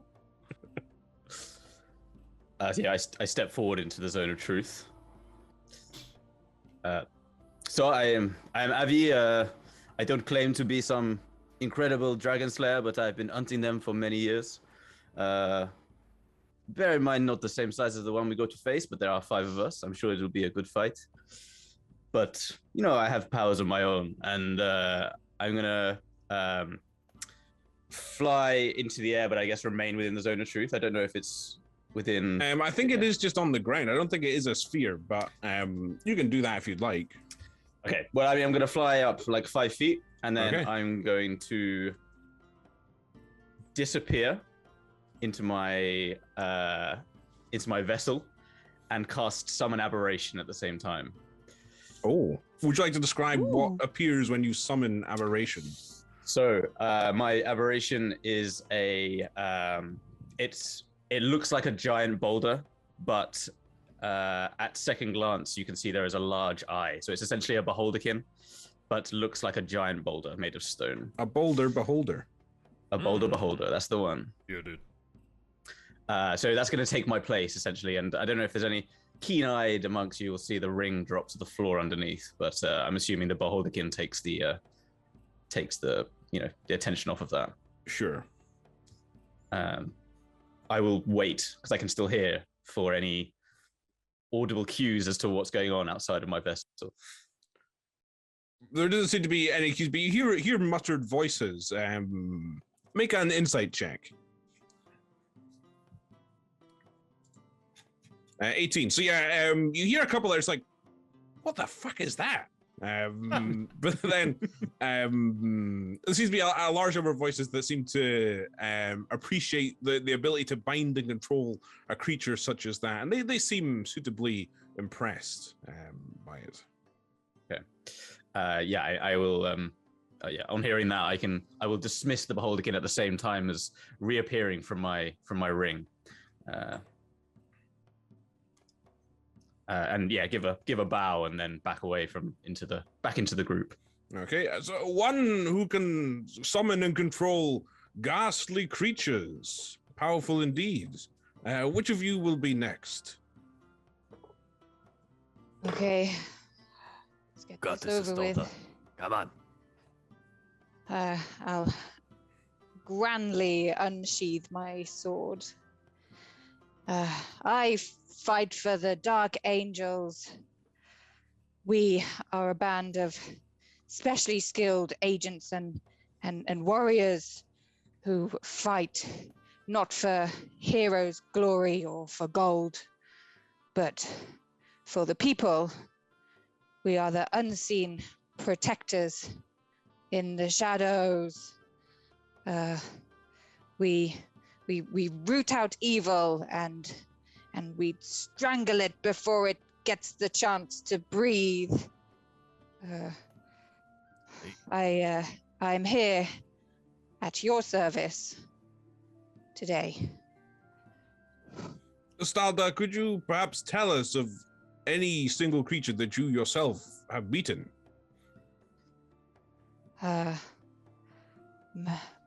Many evils. I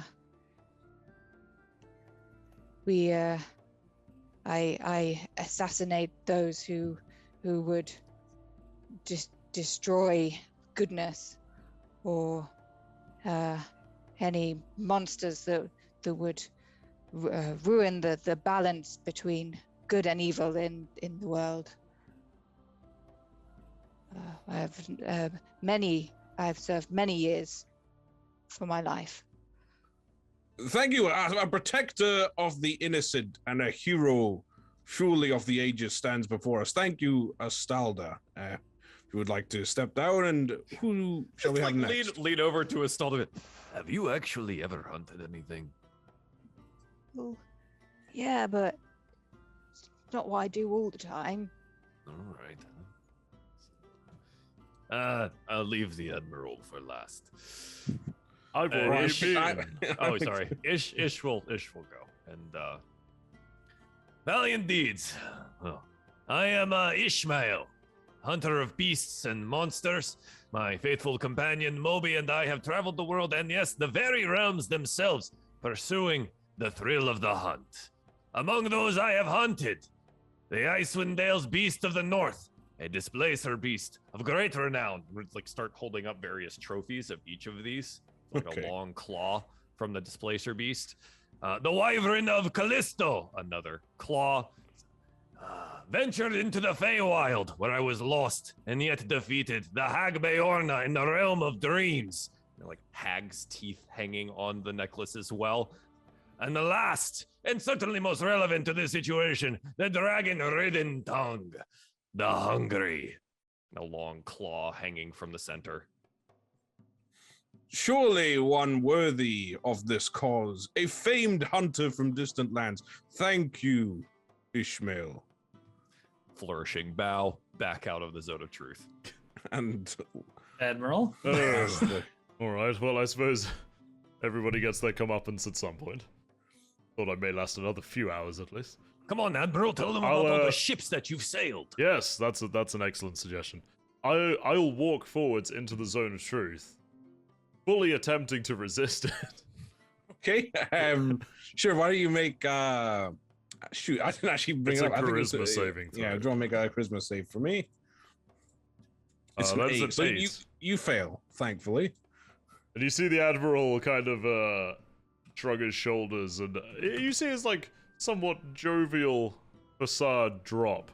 He goes, "Very well. I am John Beluga, chosen blessed of the sea god. And at this point, I'm going to start summoning a sleet storm centered on my position. And it's going to literally extinguish... Those are really big. Yeah, they're 40 feet wide. It's going to extinguish all the torches and start getting sleet in everyone's drinks and hair. So, I've killed countless men, really, in my pursuit of vengeance, which likely won't end until the day I myself am killed.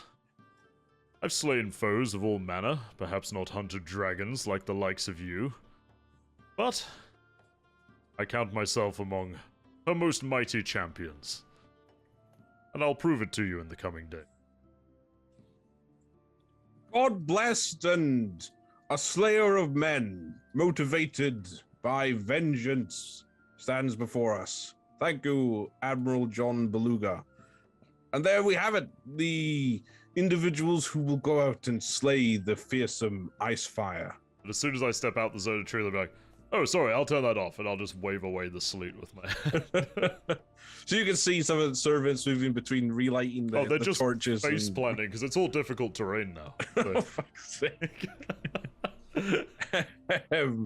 So you can see the last turns to whisper into the ear of the Jarl, and she makes a gesture with her hands. He turns to the assembled people and says, "The Jarl has judged them worthy of this task. Let none stand in their way. Thank you all so much for regaling us with the tales of your deeds. please return to your seats, and the evening's festivities will continue. And with that, the people kind of turn away from you back to their tables of food and drink. And I said, what would you like to do? Are you all just returning to the table, or? Yeah, I'll return to Drink? the table. Yeah. All Yeah, right. get very drunk. Be careful on the ice, everyone. Don't know how that. I'm just choosing to ignore it. Right? It's not everybody falling over.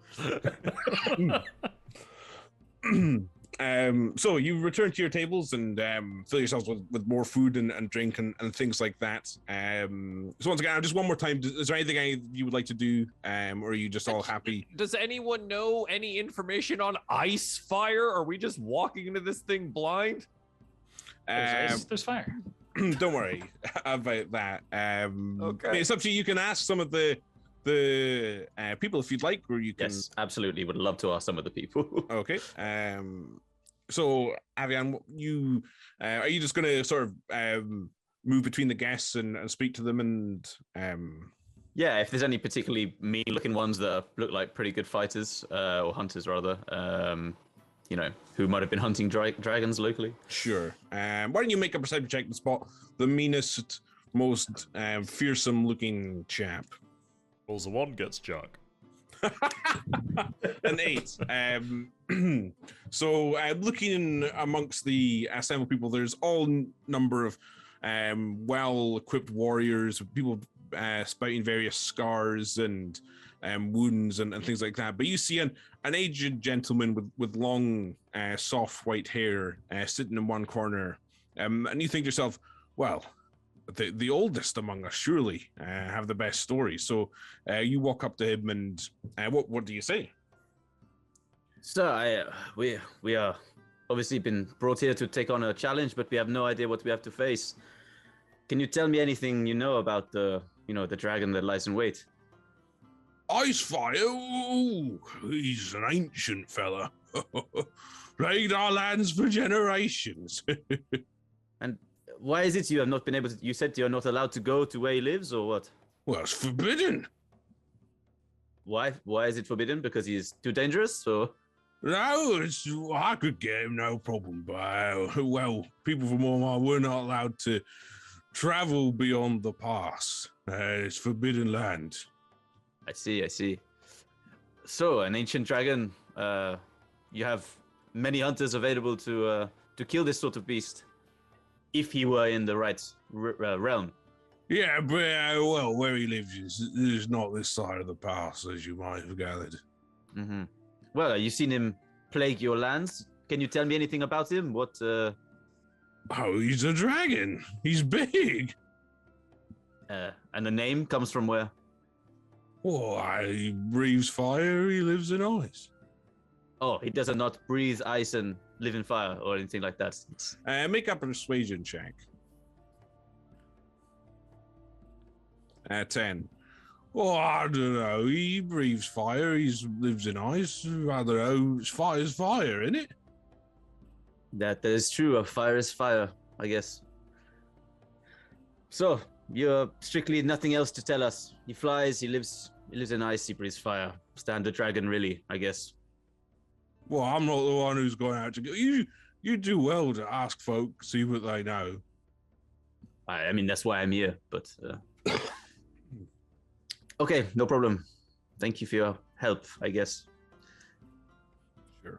He kind of gives you a nod and goes back to his drink. And as you return to the table, you can see that Domas has approached you all. And he says, the Jarl would like to meet with you all if you'd follow me. Can we bring our drinks? Certainly, yes. Perfect, let's go. Hey. So at this point, you can see that the Jarl has vacated her throne, and Domas leads you into a side room. 1 second. So the room is mostly bare. A simple brazier in one corner provides illumination of a map of Orheim that the Jarl stands over. And I shall show you all the map. So I think you guys have seen this briefly before. I did post it in the Discord, but you can have a look. Ah, There's the little dragon. town He's up of there on the mountain. Brumendal. Yeah, Brumadal's fine, right? Yep, there's Brumadal. Ah, Something like that. Nothing going on there. mm-mm. So as you all enter, Damas bows his head and retreats from the room. The only person in the room is the Jarl standing before you, as well as her guard Drake, which dozes in one corner. And as you all enter, she looks up and says, "You've all proven yourselves able to carry this out, so I see no problems going into the details. Icefire is a dragon that lives far to the north, here," and she points at the mountain, the seat of ice. Sorry, Connor completely distracted by when I said guard Drake, and he sent me a picture, or sent a picture of Petra, his cat, into the group. Very chat. cute picture of Petra. She's Thank dozing you. in the corner. Thank you. So Icefire was encased in ice generations ago, and we thought it dealt with, but it has returned. You will need to go to the seat of ice and slay it. That is where you will find its lair. The journey will not be quick. You will need to go through Isdal Pass, but that way is sealed. To open the pass, you must first travel to the Skywatcher Fort and retrieve a ring from a grave there, Jorgen's grave. He was buried with his seal, and the magical properties of that ring will unlock the pass for you. That is it. Should we expect any trouble between here and Skywatcher? Are we The- robbing a grave, or are they ready for us to come receive the ring? Skywatcher Fort is long abandoned. People speak of it as haunted, but I do not believe their tales. The journey itself should be straightforward. Our people patrol those roads frequently. Is there a requirement to bring back a trophy, a acknowledgement of the dragon slain? You may bring back a trophy if you wish, but we will compel you to stand once more in the zone of truth. And for Rubber Duck. What does this ice fire look like? There seems to be a lot of sort of draconic creatures milling about. He is a large white dragon, the only one of his kind in Orheim. We know his temperament, his habits, flight patterns, anything. Well, he has descended from the north several times in the last month to destroy our farms and villages. There is talk that he has allied himself with creatures beyond the north who serve him. White Walkers. Does he take anything, or is he just there to destroy when he comes southwards? No, he merely kills and destroys. I believe he seeks revenge for his imprisonment. So when you say handled, now you say imprisonment. What was the original solution? He was encased in ice By who? by the person whose grave you will be desecrating, Jorgen. Jorgen failed. Oh, all right. Good enough, I suppose. Any idea on those creatures? Or should we just be aware that the danger will be harder past the Istal Pass? Yetis, ogres, maybe kobolds. Good information. All right. When is the last time any of your sort went past Isdal Pass? When Jorgen was beaten many generations ago. Do you really have no idea what's out? No. Oh, that's good.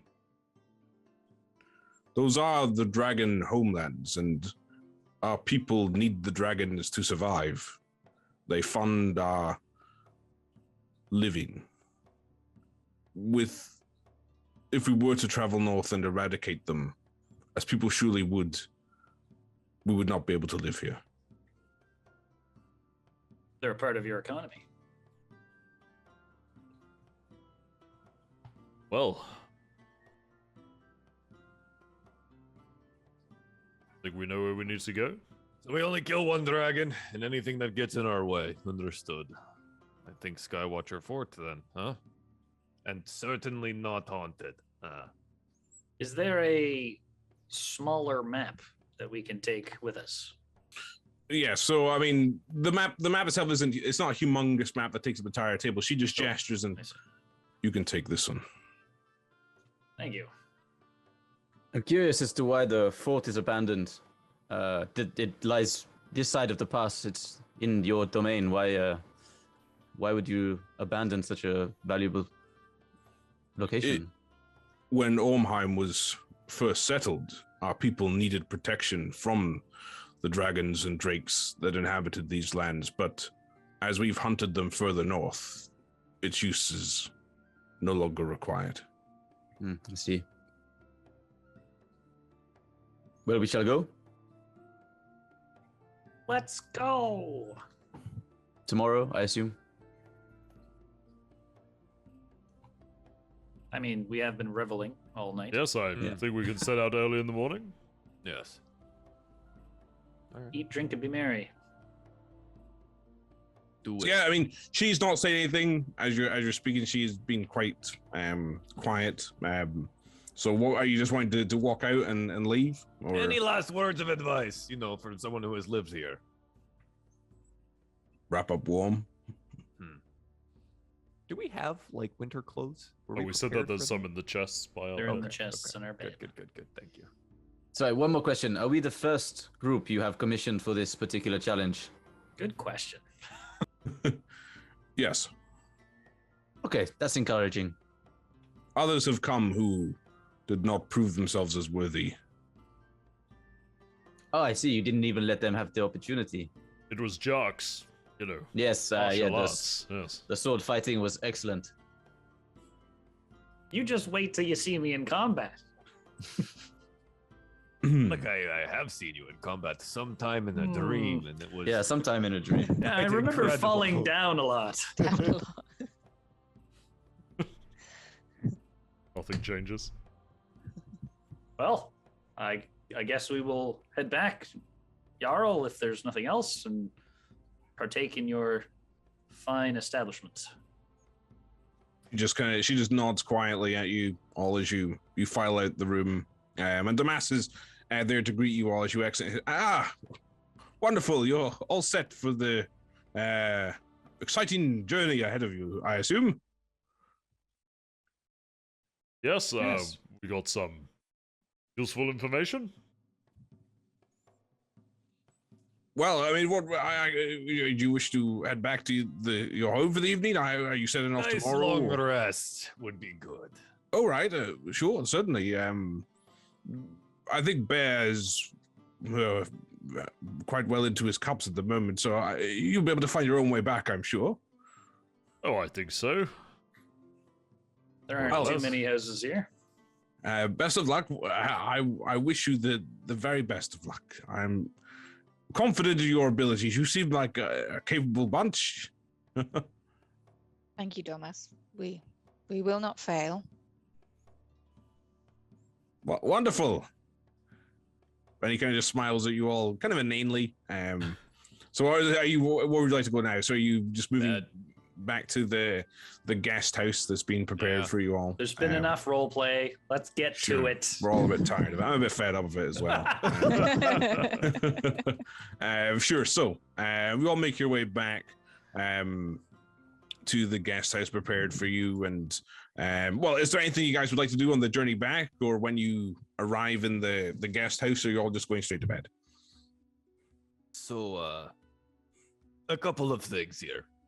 That sort of truth really, gave me some insight into some of the abilities of our group here. Stalda, you seemed a little apprehensive in there. Your speech is well rehearsed. I do want to say that. Have you actually protected anyone from these dark things that you profess to? do. Yes, yes, I have. I've been in the service of the Dark Angels for a while, but well, I originally started out as just a soldier, fighting wars, and well, yeah, got selected, and yeah, I've done the odd assassination of political figures, done the odd, just like finding of magical items. Political figures and things are like, Just the odd assassination, you know? right? Stabilizing banana republics and stuff. Did you work for like a larger political affiliation, or was this more, Like gang Greenpeace? related? No, Relate. look, we go where we're needed.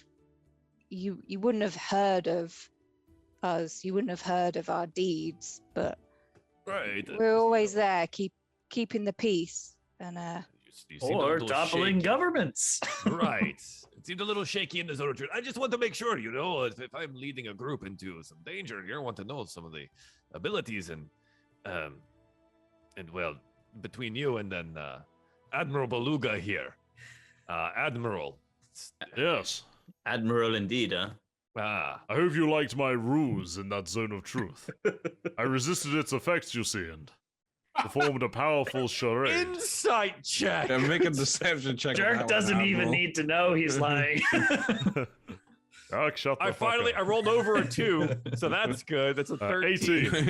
18. So the Admiral acquits himself well. Well, I wasn't lying. So. But I think the only thing is, so Ish knows the spell Zone of Truth, and knows that the caster would know if he passed it, right? Yeah. So, all right. So they just let us get away with it then, because they would know that you are capable of lying within the zone if you had resisted it, and yet they still found us worthy with your ruse. That's an interesting theory you have there. I literally know the spell, Admiral. Marvelous. Very impressive. Can we all just take a minute and know that Avi turned into a rock? That was Just also for very a minute. impressive. Take that into account here. Listen, John Beluga. Oh, No, sorry. talking to Whoops, John, sorry. not you, John. See, I told you to be confusing, Connor. I told you. That's definitely not why I did it. Let's not move on from this zone of truth thing. Like Ishmael says, he would Jerk, have. Jerk is doing very good first matey things here, Yes, right? He is yes, I protecting understand. his admiral, but Yes, he is. really, Well, what questions do you have? What's with the sleeting storm stuff? Oh, I Yeah, can do that. I can do it again, but it might sort of mess our stuff up quite a lot. Yes, the number of people falling over was quite ridiculous. Yes, it's always a fun one, that. Even funnier in combat. What I said was true. I am, I have a sort of bond of some sort with the sea god, and, well, the sea queen's been rather kind to me. You saw what I did on the ship. Ish, I saved you from plunging into the depths. True. I guess if you don't want us to pry and you're just here to. Well, You I said keep what your questions do you secrets, have, but you Admiral. didn't have any you questions. say a quest for revenge in your ruse. Yes. Is it truly a ruse? Oh, the quest for revenge is quite real, I assure you. If you ever come by a gentleman under the name of Captain Montgomery Post, let him know I'm going to come and tear his throat out with my bare hands. I will keep that in mind. There you go. Montgomery Post. He's well, I don't know what he is at the moment. He's probably brown-nosed his way up. Perhaps he's an admiral like myself, in the Oskian Navy, and, he and I do not see eye to eye. Does he also only has one eye, or? Well, maybe he'll have none when I'm done with him. He could only have one eye, but he had two the last time I saw him. Oh my god. So, I have what been- exactly was the ruse in your ruse? If you're telling us all Oh, of this. I'm just not... It was only, sort of like a half ruse. I'm not that scary, I promise. I don't really mind too much about, telling you all about my quest for vengeance, but it's not the only thing that drives me. Okay. I just want to know a little bit about the people that travel with us. Obviously, Jark, you are an open book. It is rather clear that you are skilled with a blade and, good at what you do. I do command the room quite well. Indeed. It's funny because I actually do in combat. much to my performance. All right. Yeah, I'm sold. That's fine. It's enough. But yes, Ish, I Enough am for an Ish. open book. Enough for Ish. Sure. So your anxieties about each other fade away as you feel confident amongst the compatriots you find yourself with. So you make your way back to the guest house and bed down for the evening. Just stop me if there's anything you want to do. But you all complete a long rest and wake up the next morning. Bear himself is in the kitchen, an early riser, and he seems to be preparing some sort of fried bread dish for breakfast as you all enter. And he says, "Well, this is it for you all. Heading out then." Certainly seems to be that way. Off to, was it Skywatcher Fort? Skywatcher Fort. To go dig up a grave, I guess. Well, I'm sure you'll have an interesting time of it, at least. And good luck. I mean, I think what you're doing is incredibly brave. I certainly wouldn't go out to hunt a dragon as powerful as Icefire. They haven't crossed paths with the likes of us, eh? So you partake of the breakfast and gather your gear and clothing and yes, you all might want to change into your cold weather gear before you forget. Got my wool hat on. Just the wool hat. Yeah, absolutely. Changing to the cold weather stuff. Sure. So yeah, it is well insulated. Seems to be comprised of a lot of sea mammal skins that are rubbed down with oils and fats and things like that to trap the heat. Doesn't smell the best, but it will keep you warm as you head out from the city and begin your journey west. So the path you take is well trodden. You occasionally see other travelers who bid you a good morning as you pass. But the journey is mostly uneventful. The path leads you through forests and over slopes and hills and things like that. And a brief flurry of snow falls at one point, but doesn't quite settle on the ground. And the day's travel it does pass uneventfully. You've traveled about halfway to Brumendel before you decide to camp for the evening. So is there anything in particular you want to do with this camp, or Keep watch, set a watch. Sure. Yeah. Just make sure we don't get snuck up on it anyway, but Sure. So how would you like to join? Should we just, everyone can just make a perception check? I think that's just the easiest way. So Ish, why don't you take the first one? So so a 19 for Ish. So Ish, you keep a close eye out on the surrounding countryside, and you're sure that it is quite quiet. Avi, you do not pay any attention when it is your turn on watch, and Jark, a 19 from Jark. He keeps a close eye. Astaldo with a 17. Admiral John Beluga on your watch.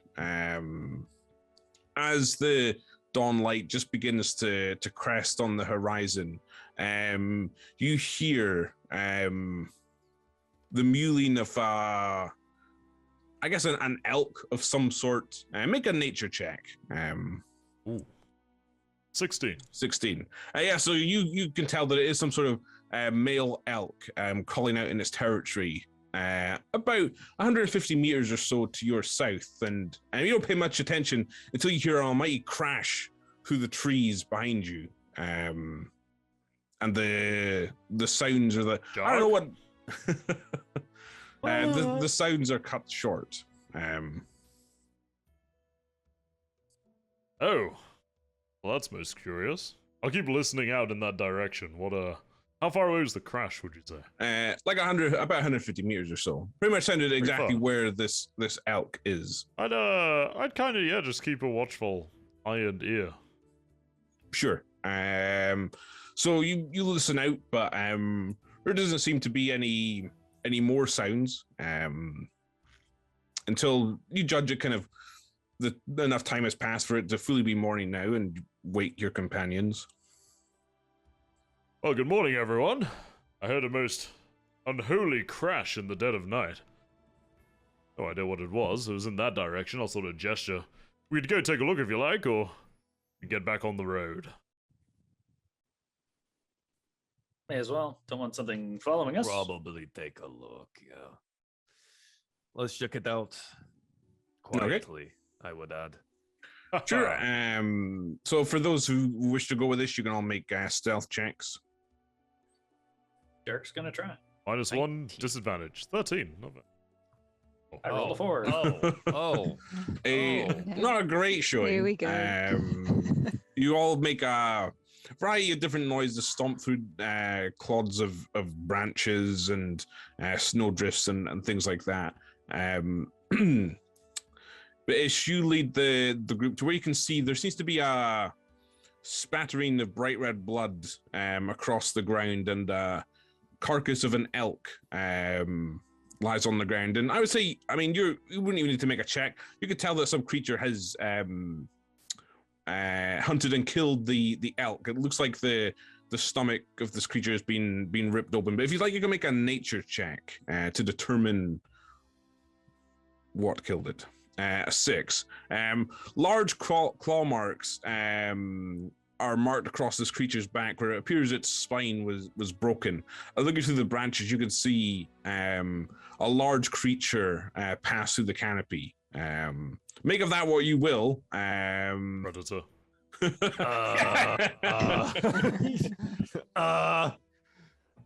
So is it like above the canopy or just in the canopy? No, so the body of the elk is on the ground before Right. you, So and like it looks like something solid. smashed through the trees. Smashed through. Yeah.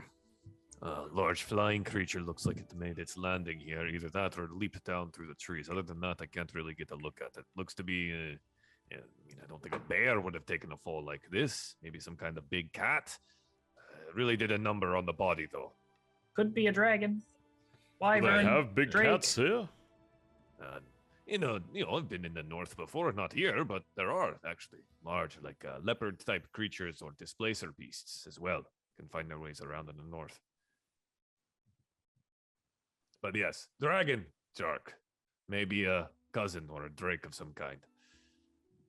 I'll just keep an eye out. Okay. Let's not get swooped. Yeah. Sure. So you continue the day's travel, or set off and begin the day's travel, I should say. You keep a close eye on the skies, looking for any sort of draconic shapes, but it seems to be mostly clear. And your journey takes up the rest of the day or so until you can see a distant village just on the horizon. And judging by the distance you've traveled on the map, you would assume it to be Brumendel. Feel weirdly familiar about this. Yes. Jokes always. Love it. I've been here before. I think there's an apothecary here that makes a rather fine tea. Yeah, so just in the interest of time, a large number of the party have already, in some ways, been to Brumendel. So the village itself is comprised of about 20 structures or so, with small farms and shacks spread out further. The dirt path you're on travels down from a hilltop towards the center of the village. And you can see a number of villagers congregating in the middle of the hamlet, where there seems to be a number of market stalls set up. The village itself is, I will just give you I'll put you back on the village map that some of you might be so familiar with. So a number of locations of interest. There's an apothecary's, which you will pass on your way in. As well as that, there's an inn known as Ruby's Nest, and Rilt's Curios is another place of interest. As well as that, there is just sort of a marketplace and a well in the center of town. Okay, we finally get the opportunity to go to the curio shop, but we don't have any money. We don't have any money. We're broke, and I feel like we should probably just pass through town, Yeah, take a quick look around, and keep going. Absolutely nothing of interest in this town. Yeah, it feels like nothing ever happens here. No, it is an entirely peaceful, placid place where you couldn't imagine anything untoward ever happening here. So are you wishing to? Because it is about late afternoon at this point. Do you wish we to should press stay on? here. Or- We can stay here. Okay. Let's go talk to Ruby. Yeah. Sure. Oh, God. Oh, Ruby, I'm getting a weird feeling about this. yes. So you make your way to the inn.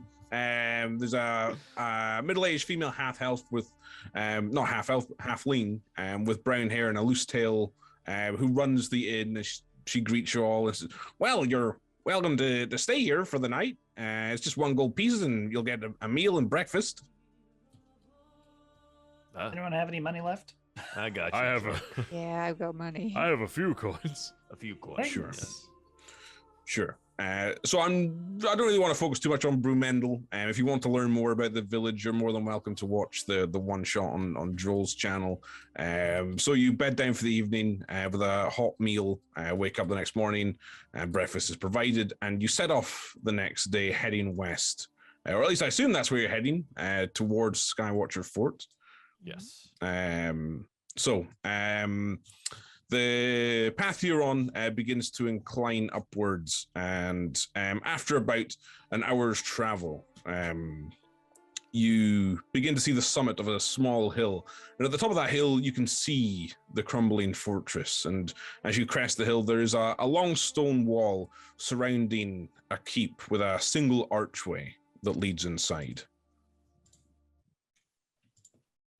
Doesn't seem ominous at all. Perception check. Is it ominous? You can make a perception check if you'd like. 14. 14. Rolling really low today. This is good. I mean, there's nothing in particular that strikes you as being spooky about it.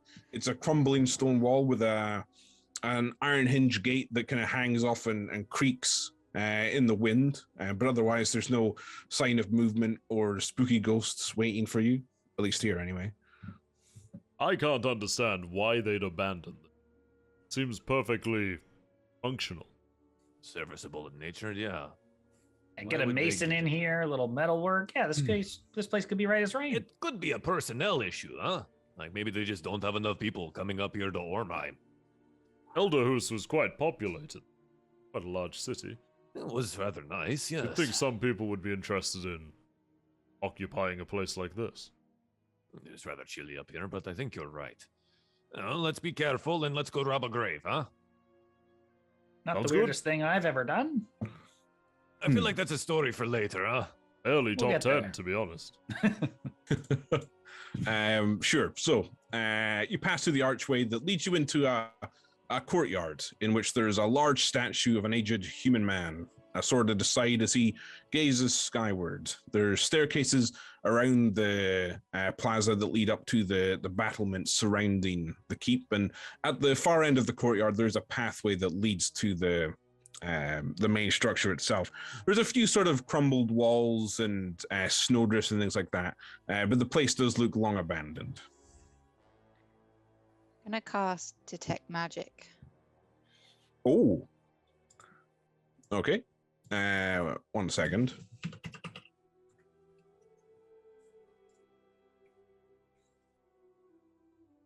Okay,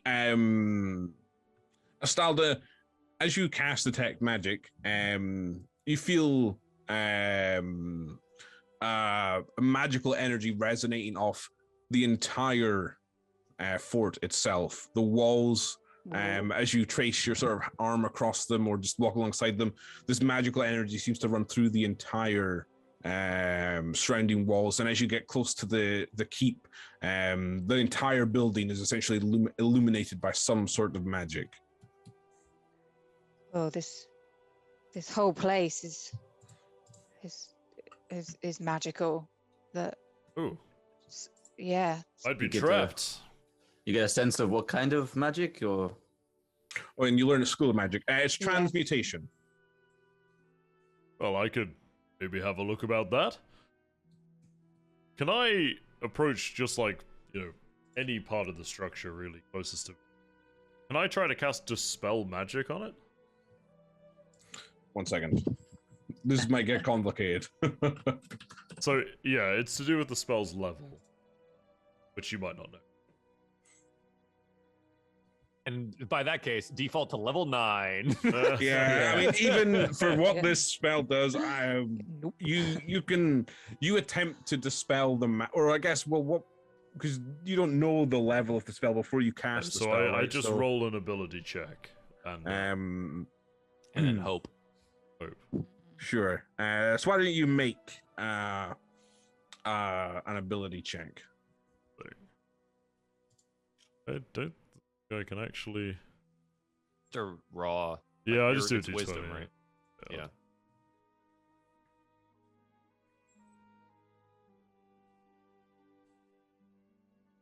14.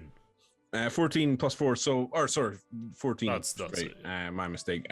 So no, that isn't quite powerful enough to dispel the magical enchantment on the fort. Well, whatever it is, it's not budging. Oh, it feels strong. This dead guy must have been someone powerful. Or he's not dead. Let's be on our toes, eh? Yeah, I guess there's a reason the people have not come here to get this ring before, right? There's something fishy here.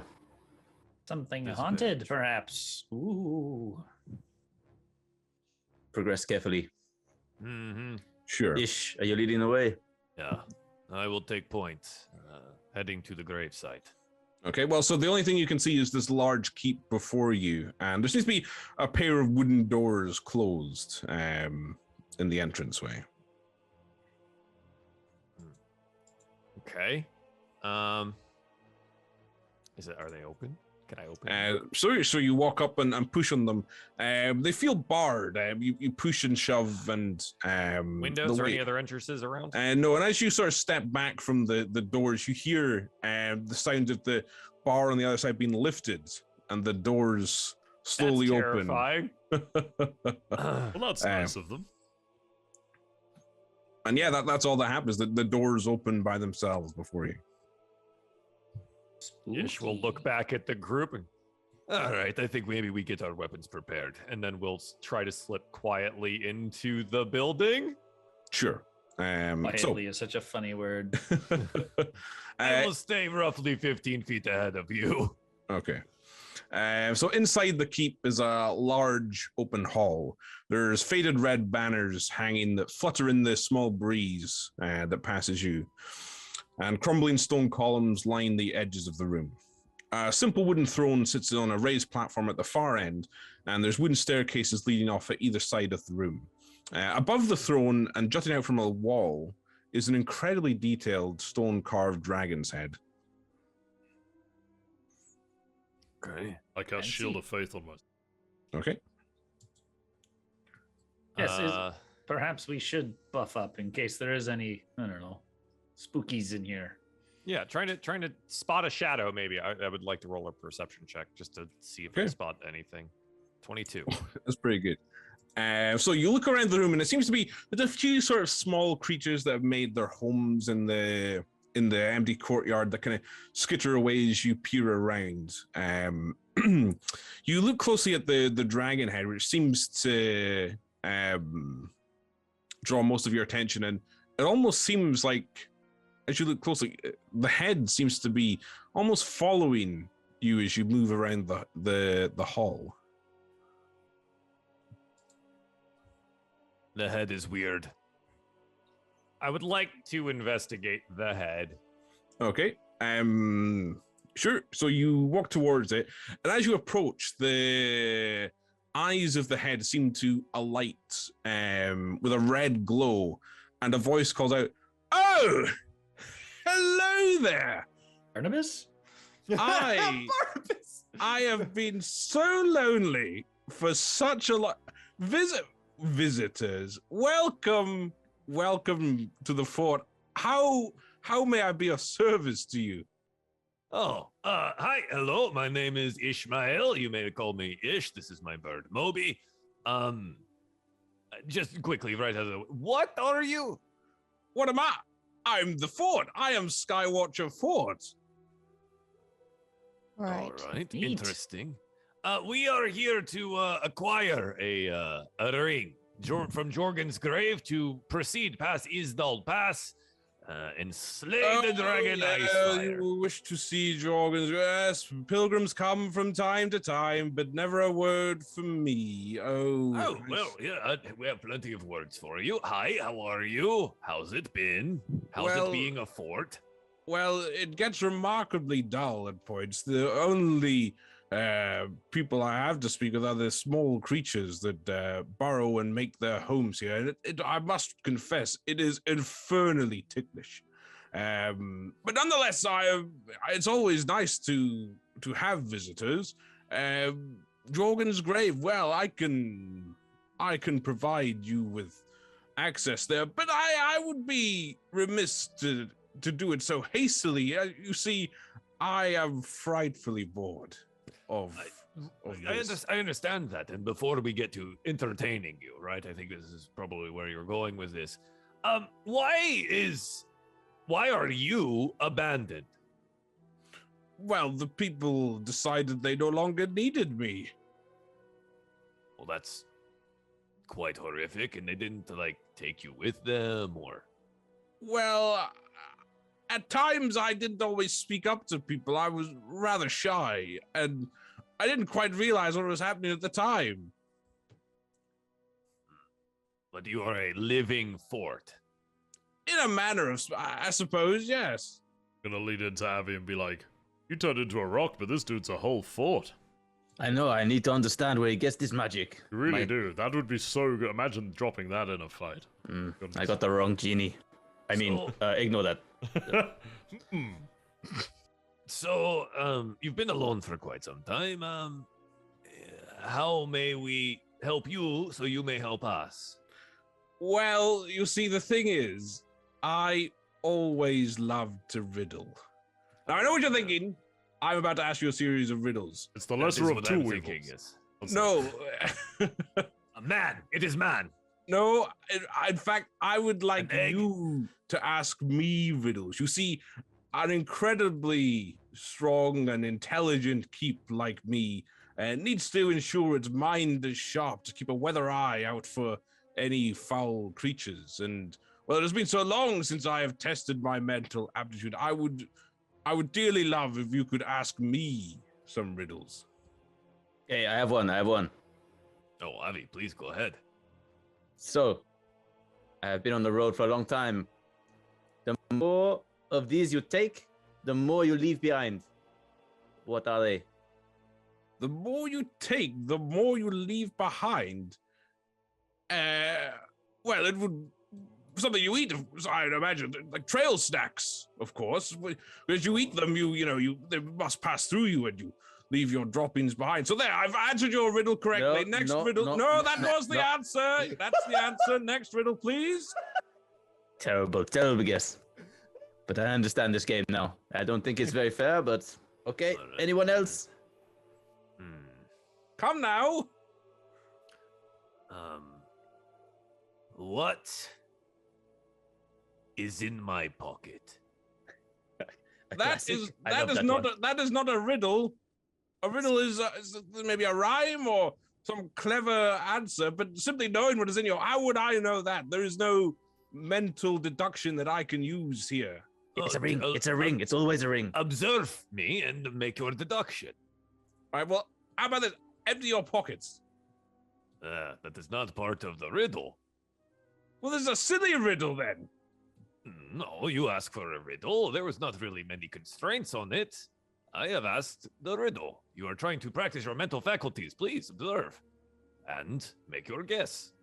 All right. Your pockets are in your pockets. Aha! Another right answer. Aha! I have deduced correctly once again. Once again, I am right, and you cannot sway me otherwise. Okay, I have a riddle for you, in that case. See if we can get this one. 4 people sit down to play. Now, they play all day, and they play for money, not for fun.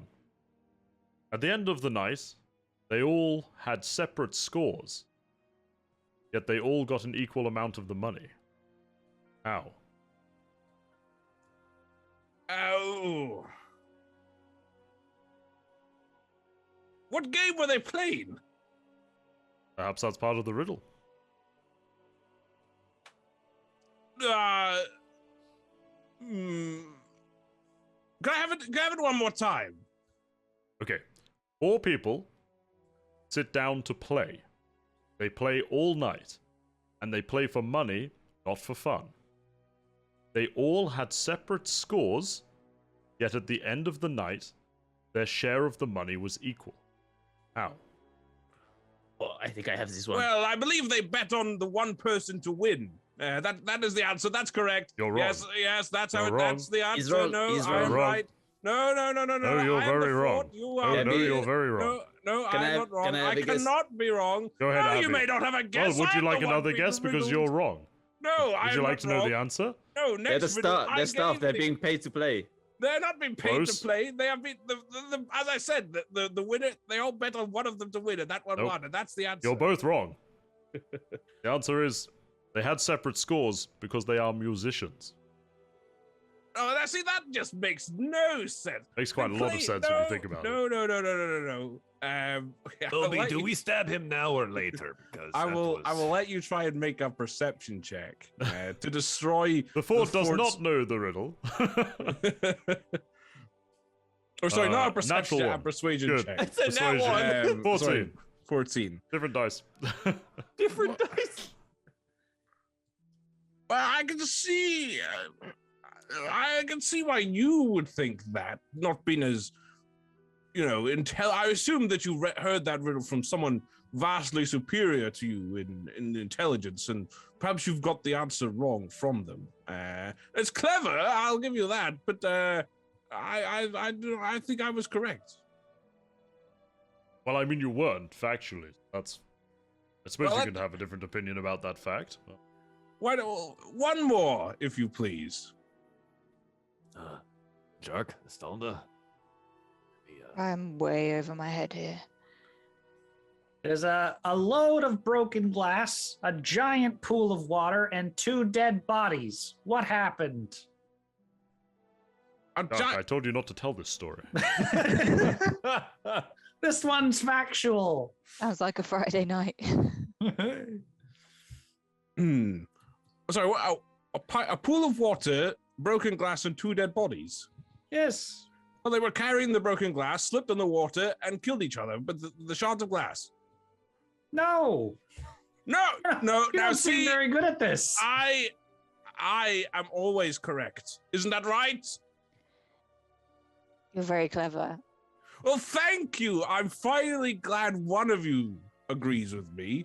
Clearly, the most intelligent of the group. What is your name? I'm a Stalda Lydon. And Estada, do you have a riddle for me? No. Oh, that's very disappointing. It's not my strong suit, I'm afraid. Very well. Well, you've all entertained me well enough, I suppose, though I think you all have much to work on in terms of your deduction abilities. Perhaps when you return to wherever you came from, you could spend a significant amount of time in a library, perhaps studying up. Fort's a Redditor. This is amazing. But nonetheless, you have entertained me well enough for today. Perhaps in the future you will return and regale me with more and better riddles in the future. But here, if you wish to visit Jorgen's grave, well, you will find it. And with that, there's a rumbling, and the throne moves backwards, and revealing a dark staircase leading downwards. It says, "You'll find him buried amongst there with all the others." Appreciate the guidance, Skywatcher. Let's go, everyone, before we're asked to ask more questions. Thank you. Okay, so you descend down the steps, and there's kind of a smell of damp and musk as you drop down. It is very dark inside. So those of you without dark vision or a source of light will struggle to see anything. So as you descend, you find yourselves within a crypt of sorts. There are a large number of stone sarcophaguses that line the sides off the room, but at the far end, there's one on a raised dais. And as you peer closer, you recognize the figure carved into the stone with a sword clasped over their waist. It's similar to the statue in the courtyard above. And you would probably assume that this would be the main sort of tomb, if you will. We'll light a torch. Okay. Because I do need to be able to see, much like I think almost everyone in the party. I do have dark vision. Yeah, I'll light a Hooray. torch as well. I have dark vision. I don't. All right, I guess we press Proceed. onward. Yeah, proceed. Yep. There's no traps or anything in the crypt, so let's keep going. Okay. So you walk forward. And so what was it you'd like to do? Do we rummage around the dead bodies, I mean- opening boxes? I All mean, of them. to find a name, maybe, right? Are they labeled? Do any of you speak giant? Yes, I do. Okay. As you see a variety of names, the one at the far end of the room that I took pains to describe is surprisingly the grave of Jorgen. I'll gesture towards him and be like, perhaps a fine Goliath fellow like myself. It's written in our language. So you move towards the grave, and the carving does appear to be a human man. What would you like to do? Slap the Open top the of it. bowl. And look at the Sure. top. Yeah. Just get a whole lot of dead guy in here, huh? There is a lid, so you push heartily. There's no check or anything like that. You with a grunt, you shove the lid, and inside there seems to be a dry, musty, mummified corpse. Yeah. So is it got a ring on it, John? Do you wish to make an investigation check?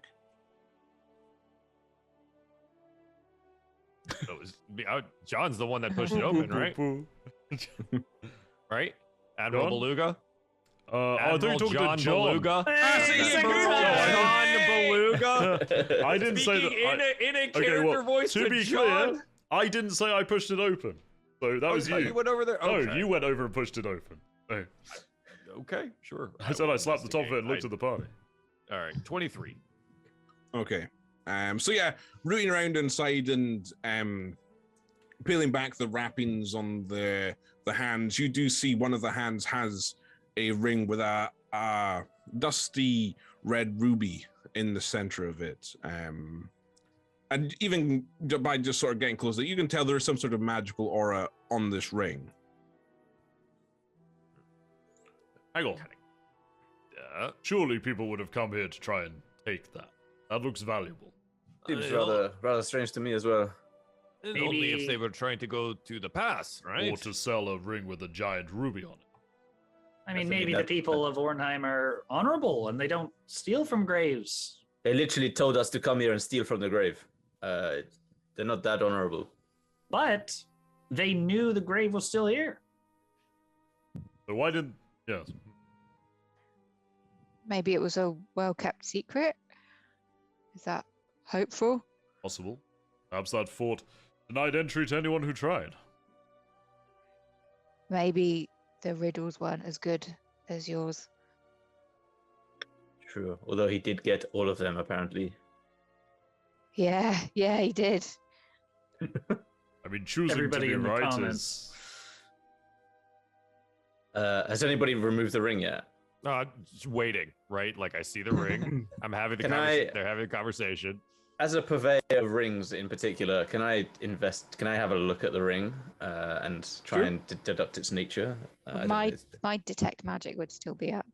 All right, so I mean, the ring is magical. I mean, I guess this would also be a transmutation one. And I would say that kind of enough of you are sort of looking at it. This ring has it's not a magical item in the sense that it will let you do something or have sort of an active ability. The ring itself is just magical in nature. There seems to be some sort of enchantment placed on it.